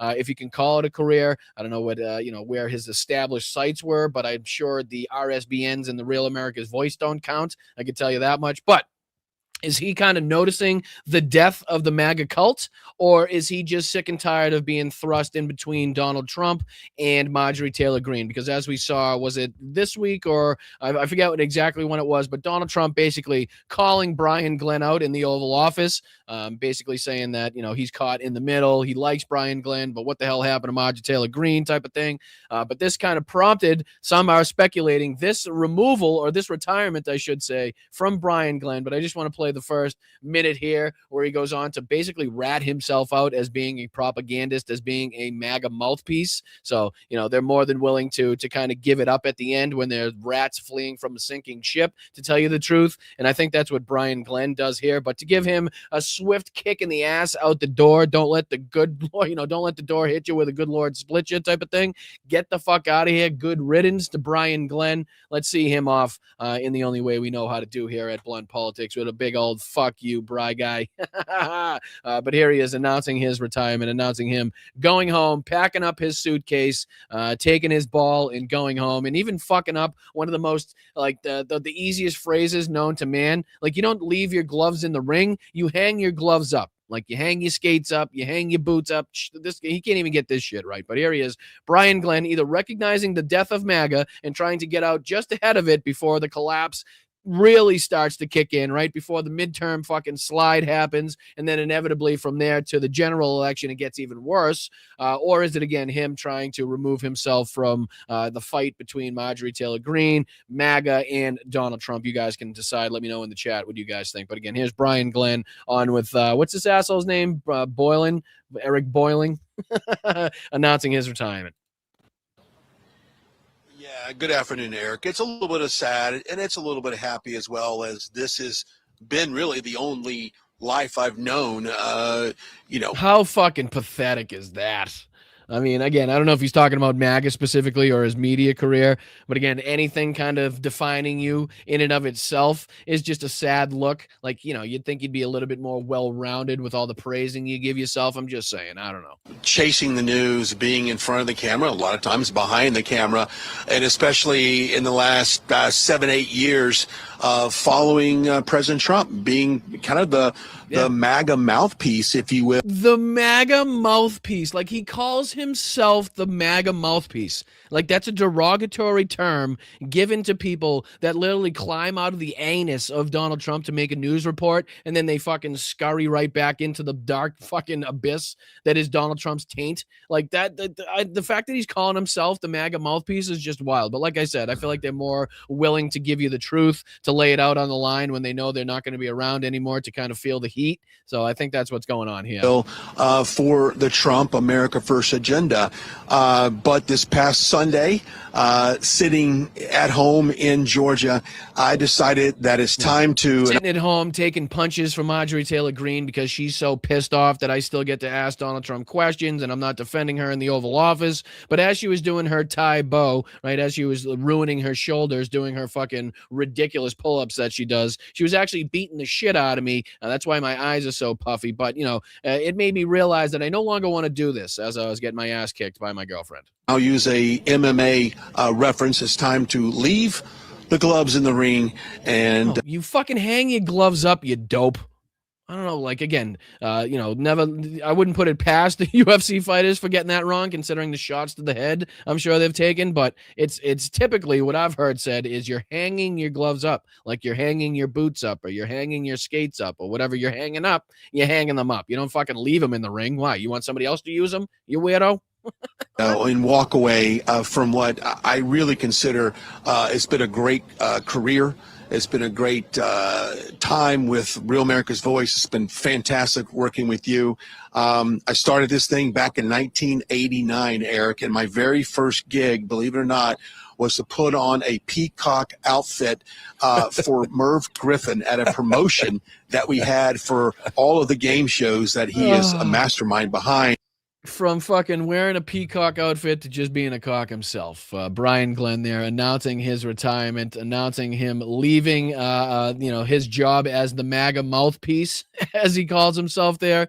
But again, is it because he sees the writing on the wall for MAGA, or is it because, the position he's been kind of thrust into with his relationship with Marjorie Taylor Greene, and obviously, the contention between MAGA, Donald Trump, and Marjorie Taylor Greene. So I don't know. You guys can kind of be the judge of that one. But let's get into this one, if I will, because there's some pretty good news, some pretty bad news as it pertains to Russia, some pretty good news as it pertains to Ukraine.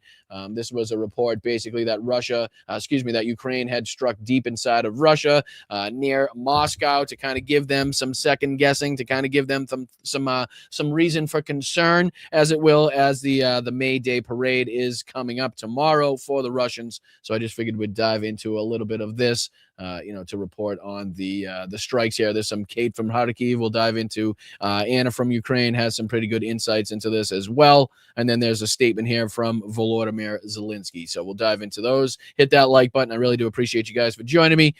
Great show as always. Fantastic chat. You guys always remained, the best chat on social media, as I've kind of said to you before. But let's dive into this. Like I said, this is major Ukrainian attack on Moscow and Russia's industrial sites. See if we can get any insight and information on these successful strikes. You're watching TVP World News. I'm Ela Sherwiński. Ukraine has reportedly launched a major drone attack on Russia, targeting Moscow and several industrial sites across the country. Good. Damage to an oil refinery and military factories has been reported on social media. Local authorities in Moscow say the Russian capital was attacked overnight by dozens of Ukrainian drones, just one day ahead of major celebrations of Russia's Victory Day parade on the 9th of May.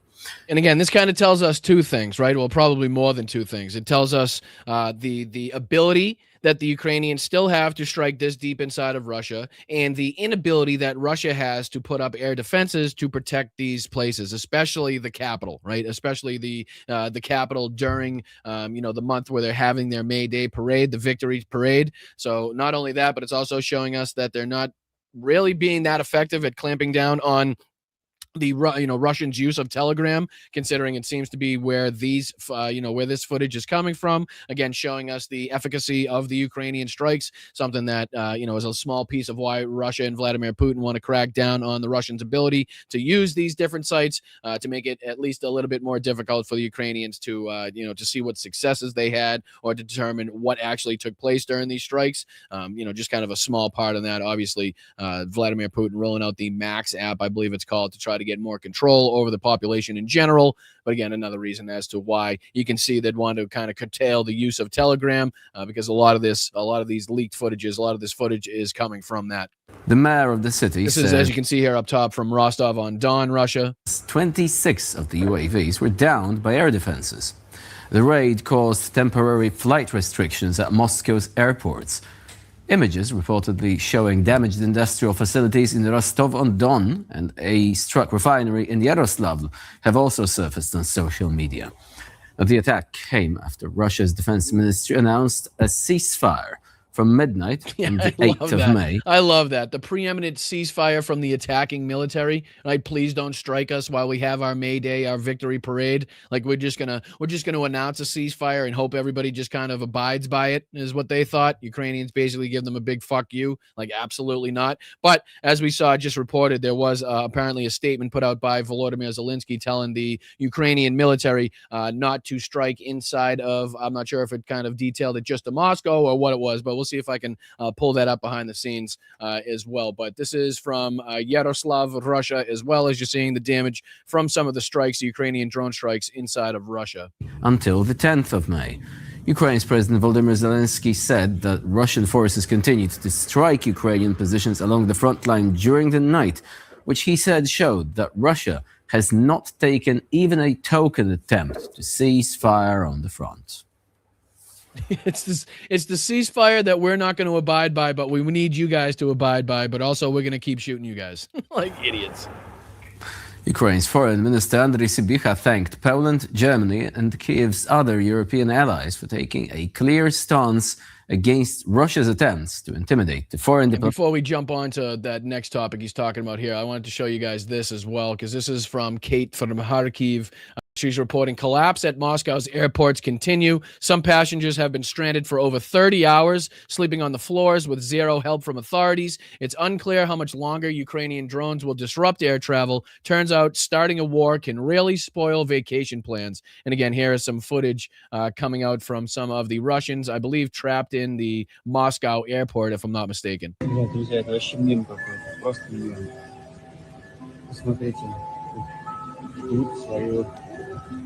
So you can see people there just trying to catch any spot they can to catch some Z's, to get some rest. Obviously, their flights being canceled. I think it was something like 450 different flights, if I'm not mistaken, on that number as well. 5 hours later. Ну вот, постелили газеточки.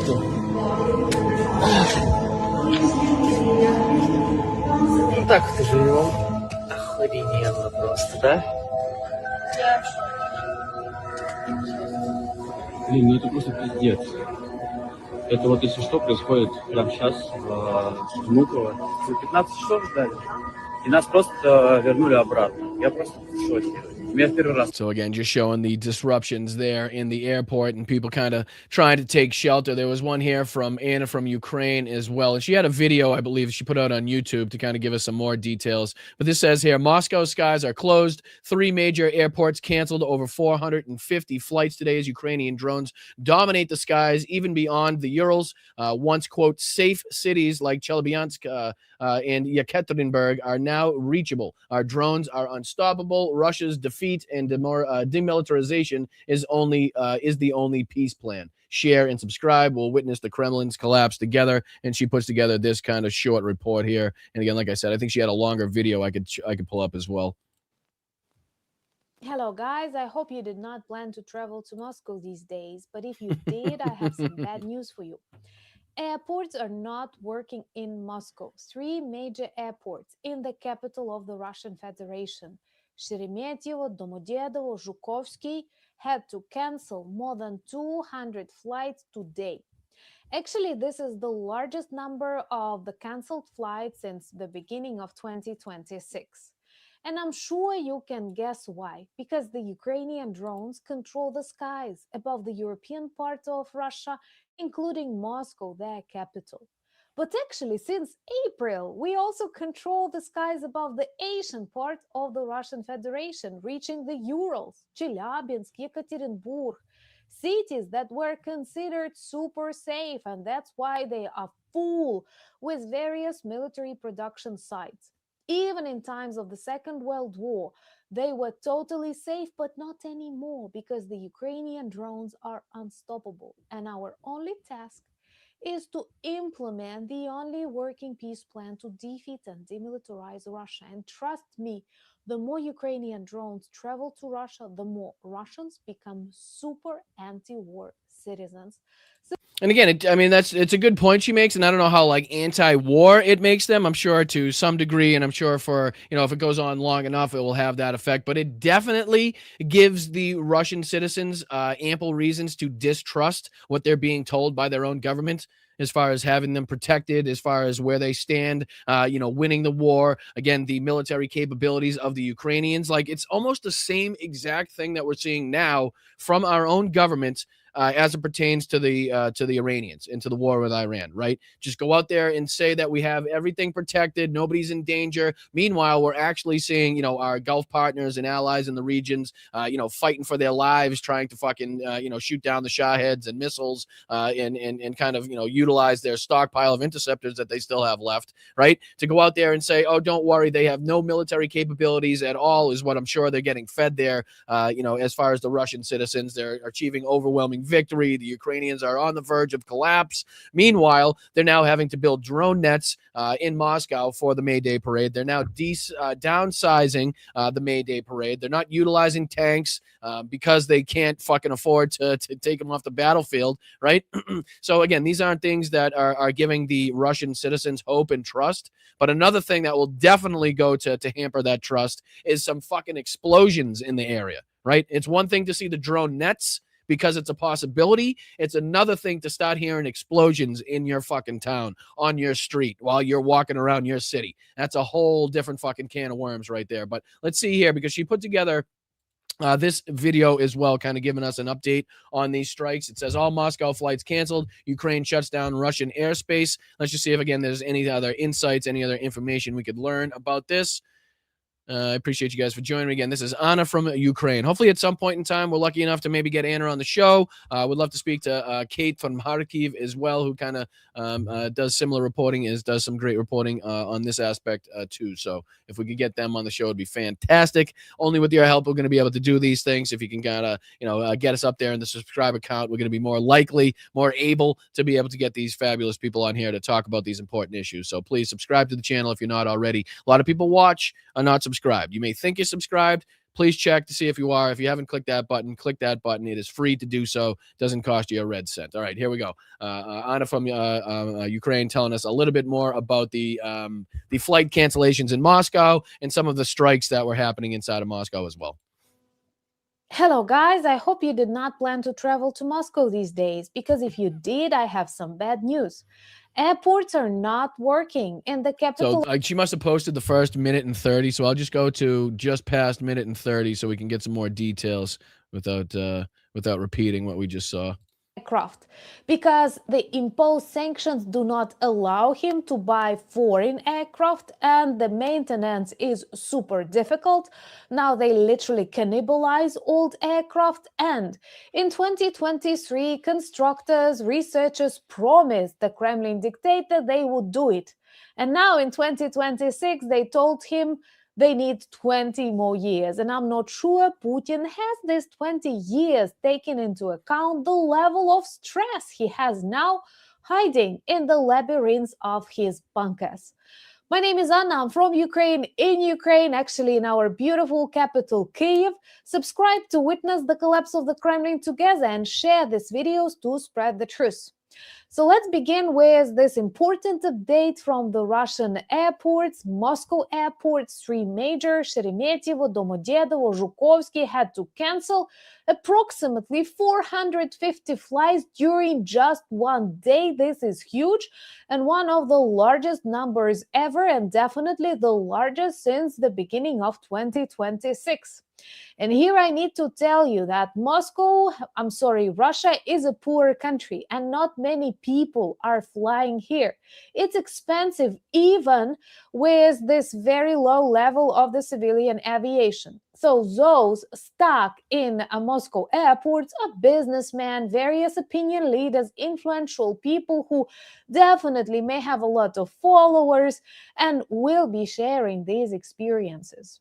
So she's basically saying, in case it's, a little difficult to follow, it's so difficult and it's so expensive to travel and to fly within Russia right now that it's probably more than likely people of higher prominence that are in the airports dealing with these cancellations, dealing with the over 450 flight cancellations. So people that may have influence, people that may have followers, people that may know some people that are going to, obviously gripe about what's going on, obviously tell other people about what's going on, spread the information, and that's not going to be well liked, well received by the people that see themselves as being on the outside of this war, as being especially within St. Petersburg or Moscow or the bigger cities within Russia, as kind of the most protected. So now when they start seeing that they're being impacted in these ways, when they're kind of walking under drone nets, they're starting to see the May Day parade downsized because of the threats posed by the Ukrainian military, because they are, not only have the ability, but can affect and get through the Russian air defenses to get, to strike these targets.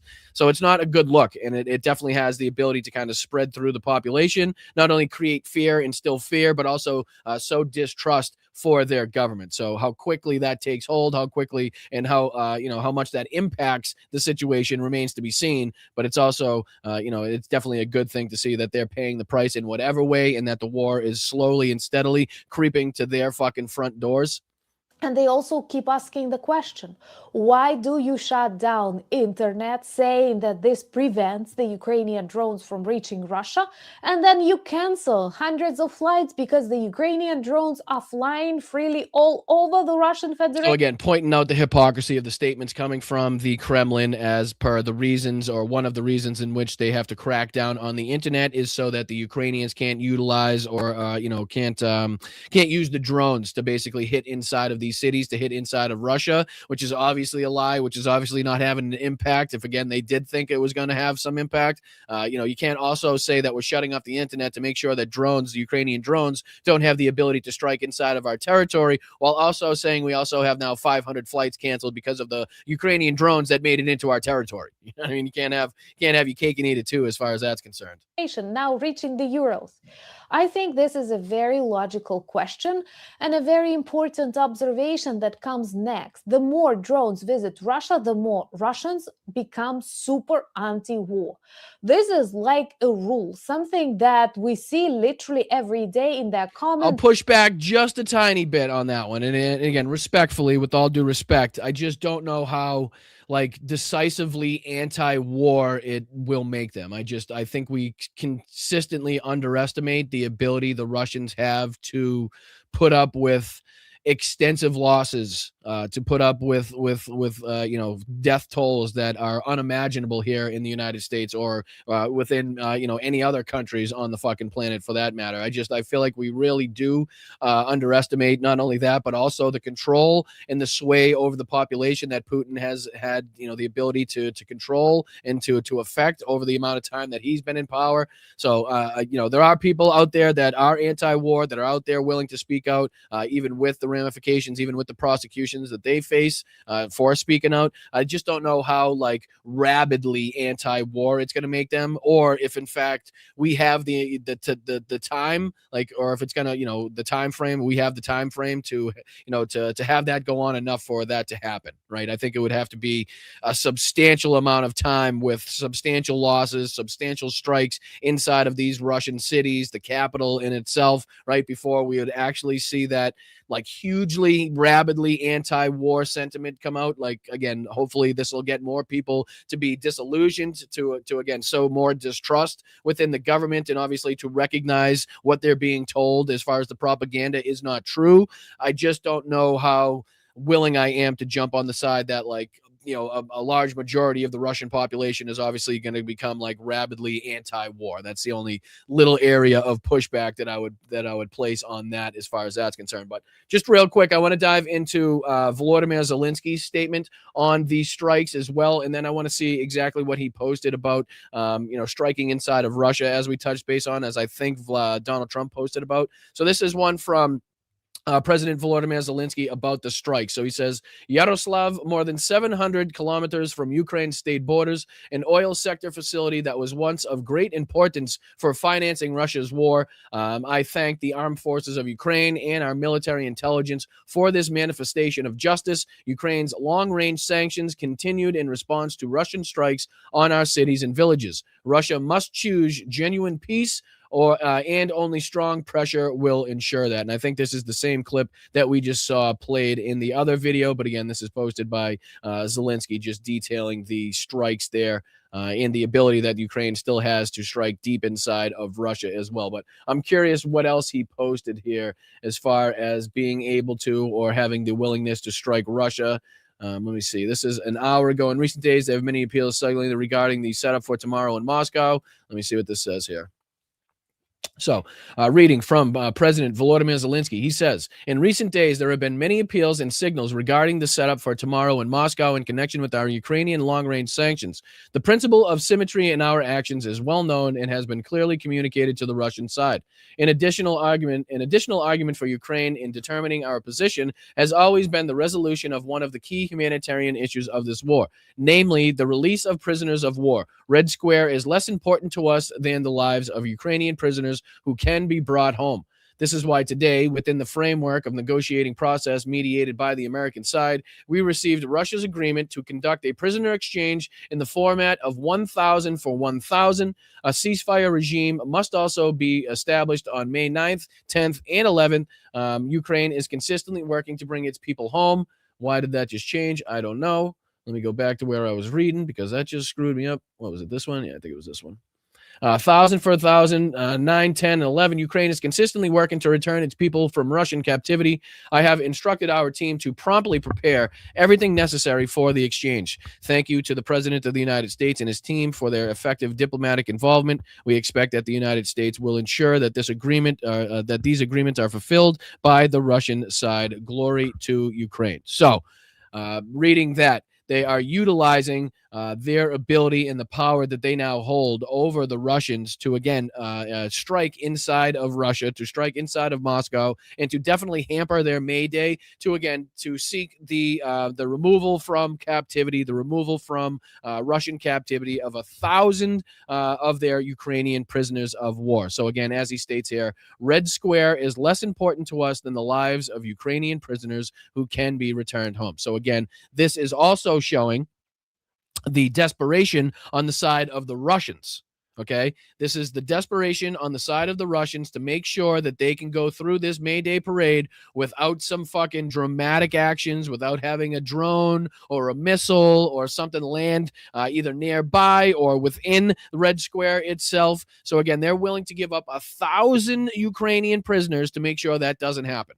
So that just shows you the desperation, the willingness of the Russians, who again have been calling for a ceasefire themselves, but are now going even a step further to say, "We'll release 1,000 of your prisoners. Please don't fucking hit us. Just give us 3 days where we can at least tell the population that we have them protected, and just please don't hit us." And again, rightly so. The return of the Ukrainian citizens and prisoners of war is much more important than the propaganda victory that they would obtain by hitting Red Square, causing most likely minimal damage, right?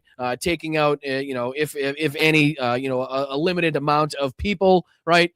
Which again could only lead to a little bit more pushback. So again, the propaganda victory that they would likely to be gained from that is less than what they'd get in the return of 1,000 of their prisoners of war. So have no problem with this. And again, as for the end of this, thanking the President of the United States, I think this is right in line with what Zelensky's been doing and kind of playing the dignitary game, playing the head of state game, trying to give Donald Trump all the ability in the world to continue to support and to help Ukraine, to try to kind of give him a kick in the ass, right, in this regard, to try to give him a little bit more credit than maybe he's deserving of, if not a lot more credit. But I think that's kind of, a plan, a ploy on the side of the Ukrainians, especially Volodymyr Zelensky, that he's been kind of utilizing for quite some time now. So as frustrating as it is for us, for him to see him recognize and give credit to Donald Trump for actions we know Donald Trump's not responsible for, right? I think it serves a purpose, it serves a reason, and it kind of has that 3D chess aspect of the what Hal calls the Macron handshake, if you will, to give you a little bit more insight. So that's what that's what I believe Donald Trump had put on his Truth Social, kind of reporting that Zelensky has agreed to not strike inside of Russia during the next 3 days, 9, 10, and 11, in exchange for 1,000 prisoners of war on the Ukrainian side. So it's 1,000 for 1,000. So again, just to be clear, it's 1,000 Ukrainians and 1,000 Russians. But I'm just saying, I don't think if it was the Russians who had overwhelming power, who had overwhelming air defenses and the ability to control the situation and to curtail any attacks that the Ukrainians would try to perpetrate, they would not be likely or willing to give up 1,000 of the Ukrainian prisoners of war like they're stated to do. So it also says here on the bottom that they're hopeful that the United States, which is another reason in which I think Volodymyr Zelensky is willing to give Donald Trump a lot more credit than he's willing, that he's deserving of, I should say, is to ensure that the agreements are fulfilled by the Russian side. So knowing the partnership, knowing the buddy-buddy nature of Donald Trump and Russia, I think, Zelensky's kind of utilizing that, playing on that a little bit to say, hey, thank you for what you're doing, but please, can you make sure that your buddy actually agrees to and fulfills the agreements that we've agreed to here? So that was that one as well. But I just want to see if there was any more insight here from Anna that we need to know, because it's always good to see when these. Oh, is this the 127 as well? Hold on. Let me see what this was. Oh, no, I just pulled up the wrong one. My apologies. It was this one. All right, let's dive into just a couple more minutes of this, and I'll get you guys out of here. We'll start thanking some people who were kind enough to reach out through Venmo. Venmo's right here up in the corner, guys. If you reach out there through your cell phone, if you take a picture of that, send you right to the Venmo. You can send $1 or $2. $1 or $2 is always asked for. Hopefully you can find that in the couch cushions at some period of time. But anything more than that's totally 100% up to you guys based on your financial capabilities. All we ask for is that you support independent media, media that doesn't charge for any content, that doesn't hide anything behind a paywall, that doesn't have any ad sponsors or backers, that does anything, that we try to do things kind of for us, by us, and with us here with this great community that we've built. So thank you guys for supporting us, and we'll get into thanking some people on the Venmo and obviously here on the YouTube side of things right after this. I just want to see if there's any other insights into the hurt that Ukraine has put on, and kind of the signal, the message that has been sent to the Russians, not only the military, not only the leadership, but also the population, that you guys are not fucking safe. Okay, I think that's the big through line here. That's the big message being sent. Like, you can live within Moscow, you can live within Red Square, you can live as close to the Kremlin as you fucking want, but you're not safe. They do not have the ability to defend all of you guys. Okay, we can crack the air defenses whenever the hell we want. So that's the message being sent, and I do agree with it. And videos that they keep sharing via VPNs. What was also interesting is that thousands of those stuck in airports were, of course, angry, dissatisfied, knew that no one will give them any proper explanations, excuses, or even a plan on how to act during such drone visits and canceled flights. But they kept asking about these internet shutdowns that are not working to the purpose. And also, they kept saying they wanted to leave Moscow for the Victory Day parade because they don't feel safe in the capital of Russia. As a Ukrainian, I can tell you, we always follow the rules of war. So there is nothing dangerous for these civilians. But the very fact that on this 5th year of Putin's special military... I mean, she's right. I don't know when this video came out, but I'm sure it was before Zelensky made that kind of announcement. Yeah, this came out almost 24 hours ago. So the fact that she's rightly saying that, hey, you know what I mean? Like, we've gone after justifiable military targets in the past. As scared as you scaredy cats are, like, she kind of almost predicted the fact that Zelensky would come out and try to utilize the power that they now have to get back some POWs, and that they were kind of never going to strike inside of the May Day parade anyway, but they have the ability to do so. That's what they really want to get across, is they absolutely have the ability to do so. Operation that was supposed to protect Russia from NATO and Ukraine. Russians fear spending their Victory Day in Moscow tells it all. And I think she's 100% right, but I want to see here if there's anything else kind of been reported. This was Kate from Kharkiv as well, so let's just see here if there's anything else kind of she's got reported that we need to touch base on. Anything that you guys have seen coming out in the news since we've been on for the last couple hours, let me know if there's anything I need to touch base on as far as that's concerned as well. Let's just see here.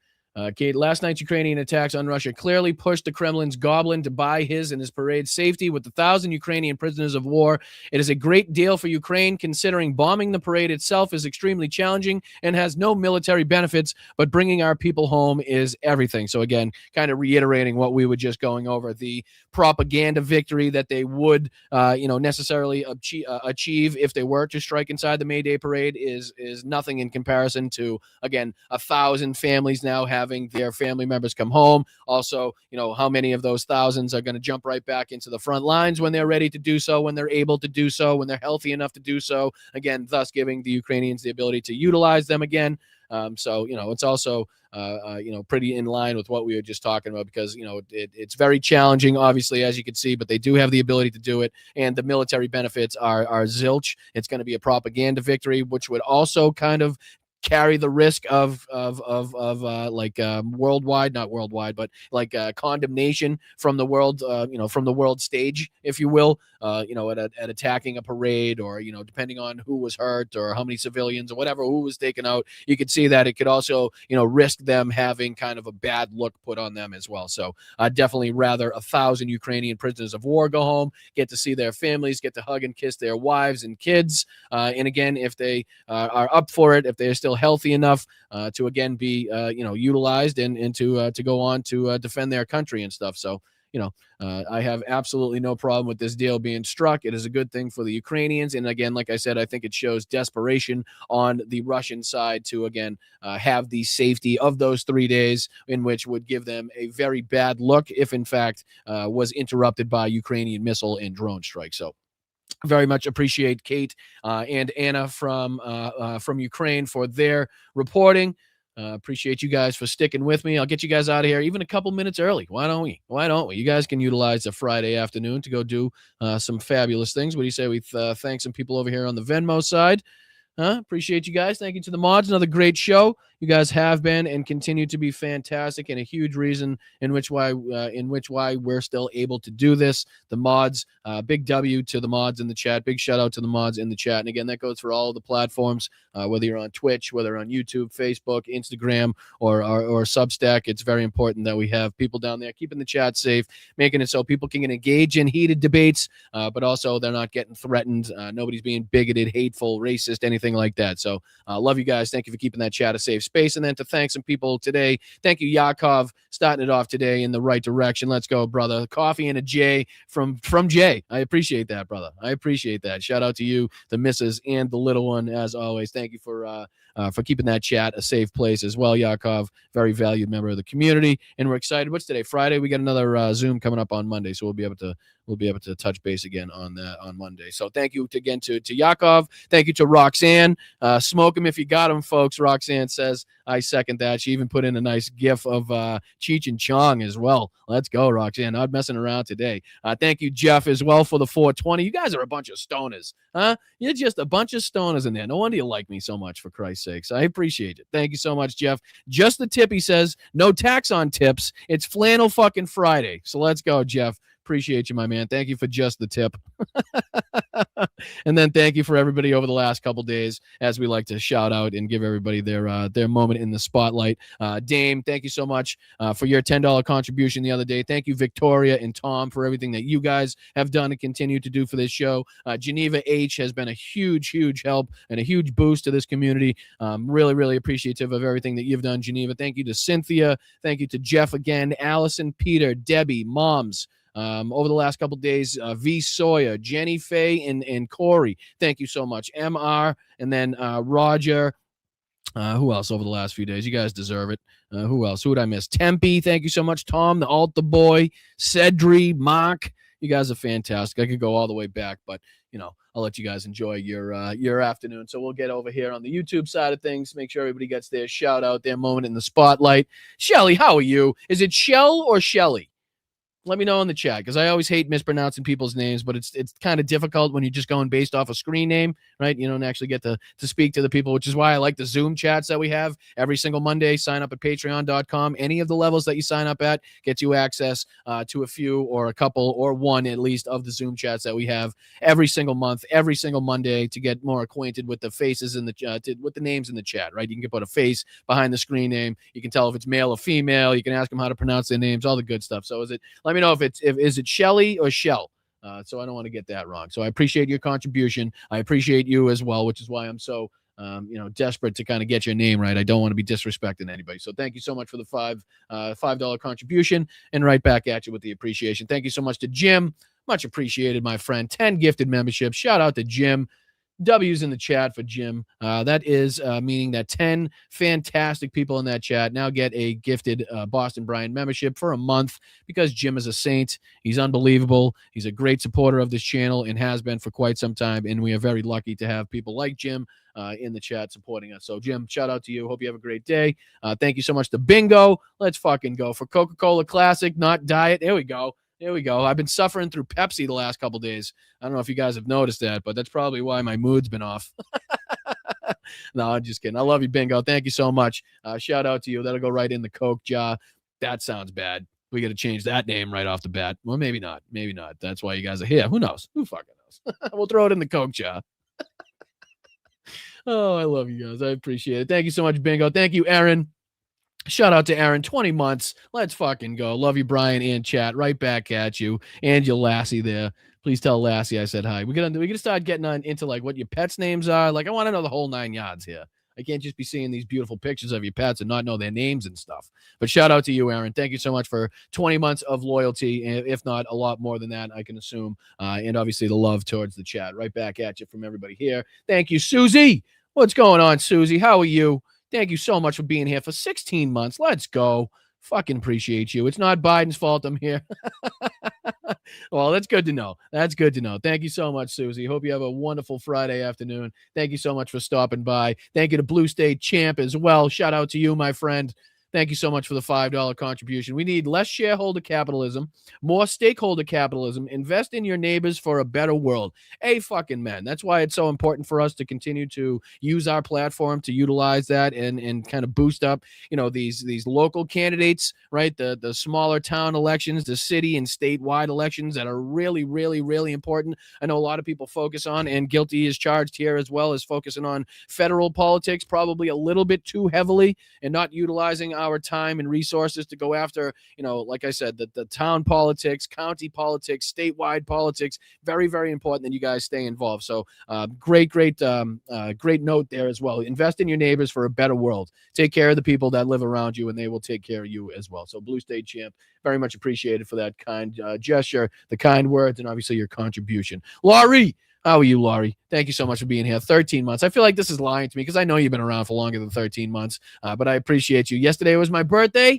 Oh, congratulations. Happy birthday, Laurie. 21 again. That means I got to buy you a beer. Let's fucking go. I'll make sure to bring him to the next Zoom, okay? I'll bring the booze, all right?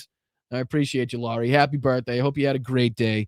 From everybody here at Blunt Politics, everybody here from my family to yours, hope you really did have a wonderful, wonderful birthday. Thank you so much for your contributions over the years. Thank you so much for your loyalty and your support and showing up to all the Zooms, all of the good stuff. It is appreciated, and we love you for it. So thank you so much, Laurie. Happy birthday. Thank you so much to Greg for the $2 contribution as well. Be nice. He has to look at MTG even more now. That's something I didn't even think of. Holy shit. Like, I'd almost at some point rather be caught in the middle of the fight between Donald Trump and Marjorie Taylor Greene than spend more time at home watching Marjorie Taylor Greene practice her. What's the fucking CrossFit? Is it CrossFit that she was doing? I was blanking on it while I was talking about it during the show. Like her CrossFit pull-ups that looks like her just gonna rip her arms out of her socket at some point. You know what I mean? Like, I think I'd rather sit in a stanky Oval Office, like fucking Donald Trump diaper-filled Oval Office, than spend more time with Marjorie Taylor Greene. But both of those, it's a toss-up. Okay, it's a toss-up. Definitively, it's neither one of those is a good outlook. It's a good option. But thank you, Greg. I appreciate you, brother. Thank you, Peter, as well. Very much appreciated for the 5 gifted memberships, my friend. Thank you so much. 5 amazing people now in the chat. going home with the Boston Brian membership because Peter Campbell is a fucking saint. I mean, what else can you say about him? He's just perfect in every single way. We appreciate him more than anything in the chat, and we hope you have a great day, Peter. Appreciate you, my brother. W's Peter in the chat. Mrs. Penguin, how are you, dear? How's everything? Thank you so much for being here for 6 months. Let's fucking go. Heart, resist, Ukraine, let's fucking go. And I know that's not what you put in there. They're emojis, but for some reason StreamYard likes to kind of likes to screw with me a little bit, and they've never actually showed me the emojis. I have to read it like this. So I appreciate you, Mrs. Penguin. Appreciate you for your support. Thank you for being here for 6 months. Hope you have a wonderful, wonderful rest of your afternoon, and we'll see you Sunday, hopefully. Hopefully see everybody Sunday for the Sunday show. Oh, Miss Penguin again. Let's go. For Uncle Brain. For Uncle Brain from my little man, Ari. Well, Ari, thank you so much. I appreciate that. Thank you so much. I don't know how much of my brain you have to, to look at, but I do appreciate you guys. I really do. Thank you so much to all the, the fantabulous people in the chat. Please give a shout out right back at Ari. Thank you so much for his support as well. Thank you to Bob for becoming a new YouTube member. What do you got, Bob? You got your sign? It looks like you're out there protesting, so I appreciate you doing that. And also becoming a new YouTube member, Bob. We appreciate you. Thank you so much. Rounding it out today is going to be Jeff. Let's go, brother. Stoners, isn't that the pot calling? Isn't that the pot calling the dispensary? I'm telling you. I said that's why I'm sure that's why you're here. I didn't say it was a bad thing. I was just recognition, game recognizing game. Jeff, you know that. You know that. But no, I appreciate you guys. Thank you so much. Thank you, Mrs. Penguin. Thank you, Yakov. Thank you, Ari. Thank you, everybody. I really do appreciate you guys. Thank you, Peter. Thank you, Susie, Erin, Bingo, Jim, Shell. Hold on, let me go in there in case Shell actually told me. Did she tell me how to pronounce her name? I ask you guys to put it in the chat, and then I don't look at the chat like it's going to help me. You know what I mean? That doesn't that doesn't go over my head either. Well, let's see. I'm just going back to see if I was kind of corrected at all. But let me know, Shell. Let me know. I'm going to go with Shell just until you guys correct me. All right. I appreciate you. Thank you so much to Jeff, everybody else gifting. Love you guys. Appreciate you guys. Respect you guys a whole ton. Like I said, if you have a buck or two to give in the Venmo, that would be very, very, very much appreciated. If you could subscribe, the free stuff, like the channel, that would be really, really nice too. You could share the show out on the social media platforms that you guys frequent. Make sure you're following me on social media. We just hit 6,000 on Facebook, which I didn't actually notice that we were kind of climbing up on Facebook a little bit. So we hit 20K on Instagram. We're going for 20K here on YouTube. We just passed 6,000 on Facebook. We're trying to get there on Threads. We're trying to get there everywhere on Twitch. If you can follow me there, follow me there. Again, I love you guys. I appreciate you guys. I'll see you Sunday for the Sunday show. Until then, stay loud, stay proud, stay aggressive. Make sure you hit that like button on the way out. I'm Boston Brian. This is the best chat on fucking Earth, and those are the best mods on fucking planet Earth. So in case you're wondering what they look like, in case you're wondering what the best chat looks like that. In case you're wondering what the best mods look like, they look like that right there. So appreciate you guys. I'll see you Sunday. Hit the like button on the way out. Love you. Respect you. Thank you for your passion. Thank you for your aggression. Keep kicking ass out there, all right? But make sure you keep your head on a swivel. Make sure you stay safe, and I'll see you Sunday. Appreciate you. Later, guys.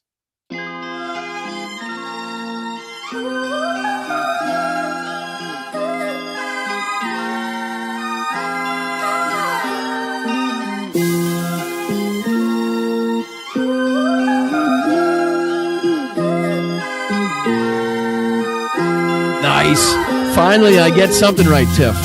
Finally, I get something right. Oh, like seashell. I got you. Thank you. So I was right. I appreciate you, Shell. Thank you so much.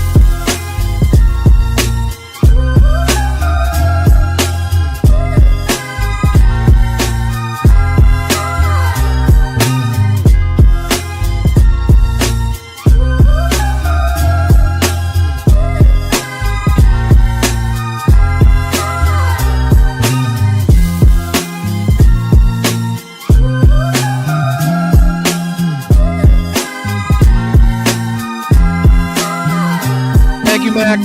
Appreciate you, brother. Slava Ukraine. Thank you, Bethany. Thank you, Ari. Thank you, Susie. Thank you, Wes. Wait a minute. What does that say now? 9-inch toenails? Вітаю, Бостон Брайан. Мій позивний танцор. Я представник 72-ї бригади.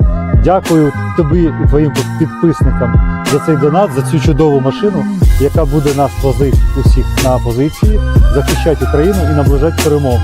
Разом усі до перемоги. Дякую.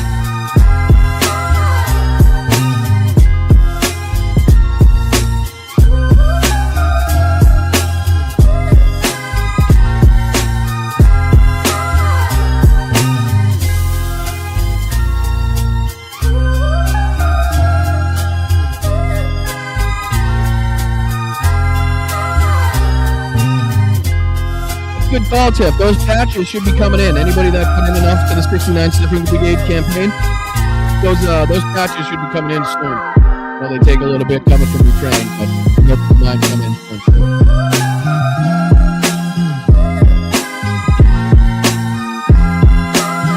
Thank you, Masha. Thank you, Yakov. Thank you, guys. Thank you, Gamma. Thank you, Jim. Thank you, J.A. Thank you, Paula. Thank you, Alyosha, over on Twitch. Appreciate you, my dude. Thank you, Nicholas. Thank you, Jeff. Thank you, Pops. Thank you, Karen. Thank you, Bob. Thank you, Olga, Razi. All you guys. Appreciate you. Blue Dragon. Forrest, I see you in there. I'll catch you guys Sunday. Enjoy the day off. Вітаю, Бостон Брайан. Мій позивний танцор. Я представник 72-ї бригади. Дякую тобі і твоїм підписникам за цей донат, за цю чудову машину, яка буде нас возити усіх на позиції, захищати Україну і наближати перемогу. Разом усі до перемоги. Дякую. The big, fat, sloppy United States.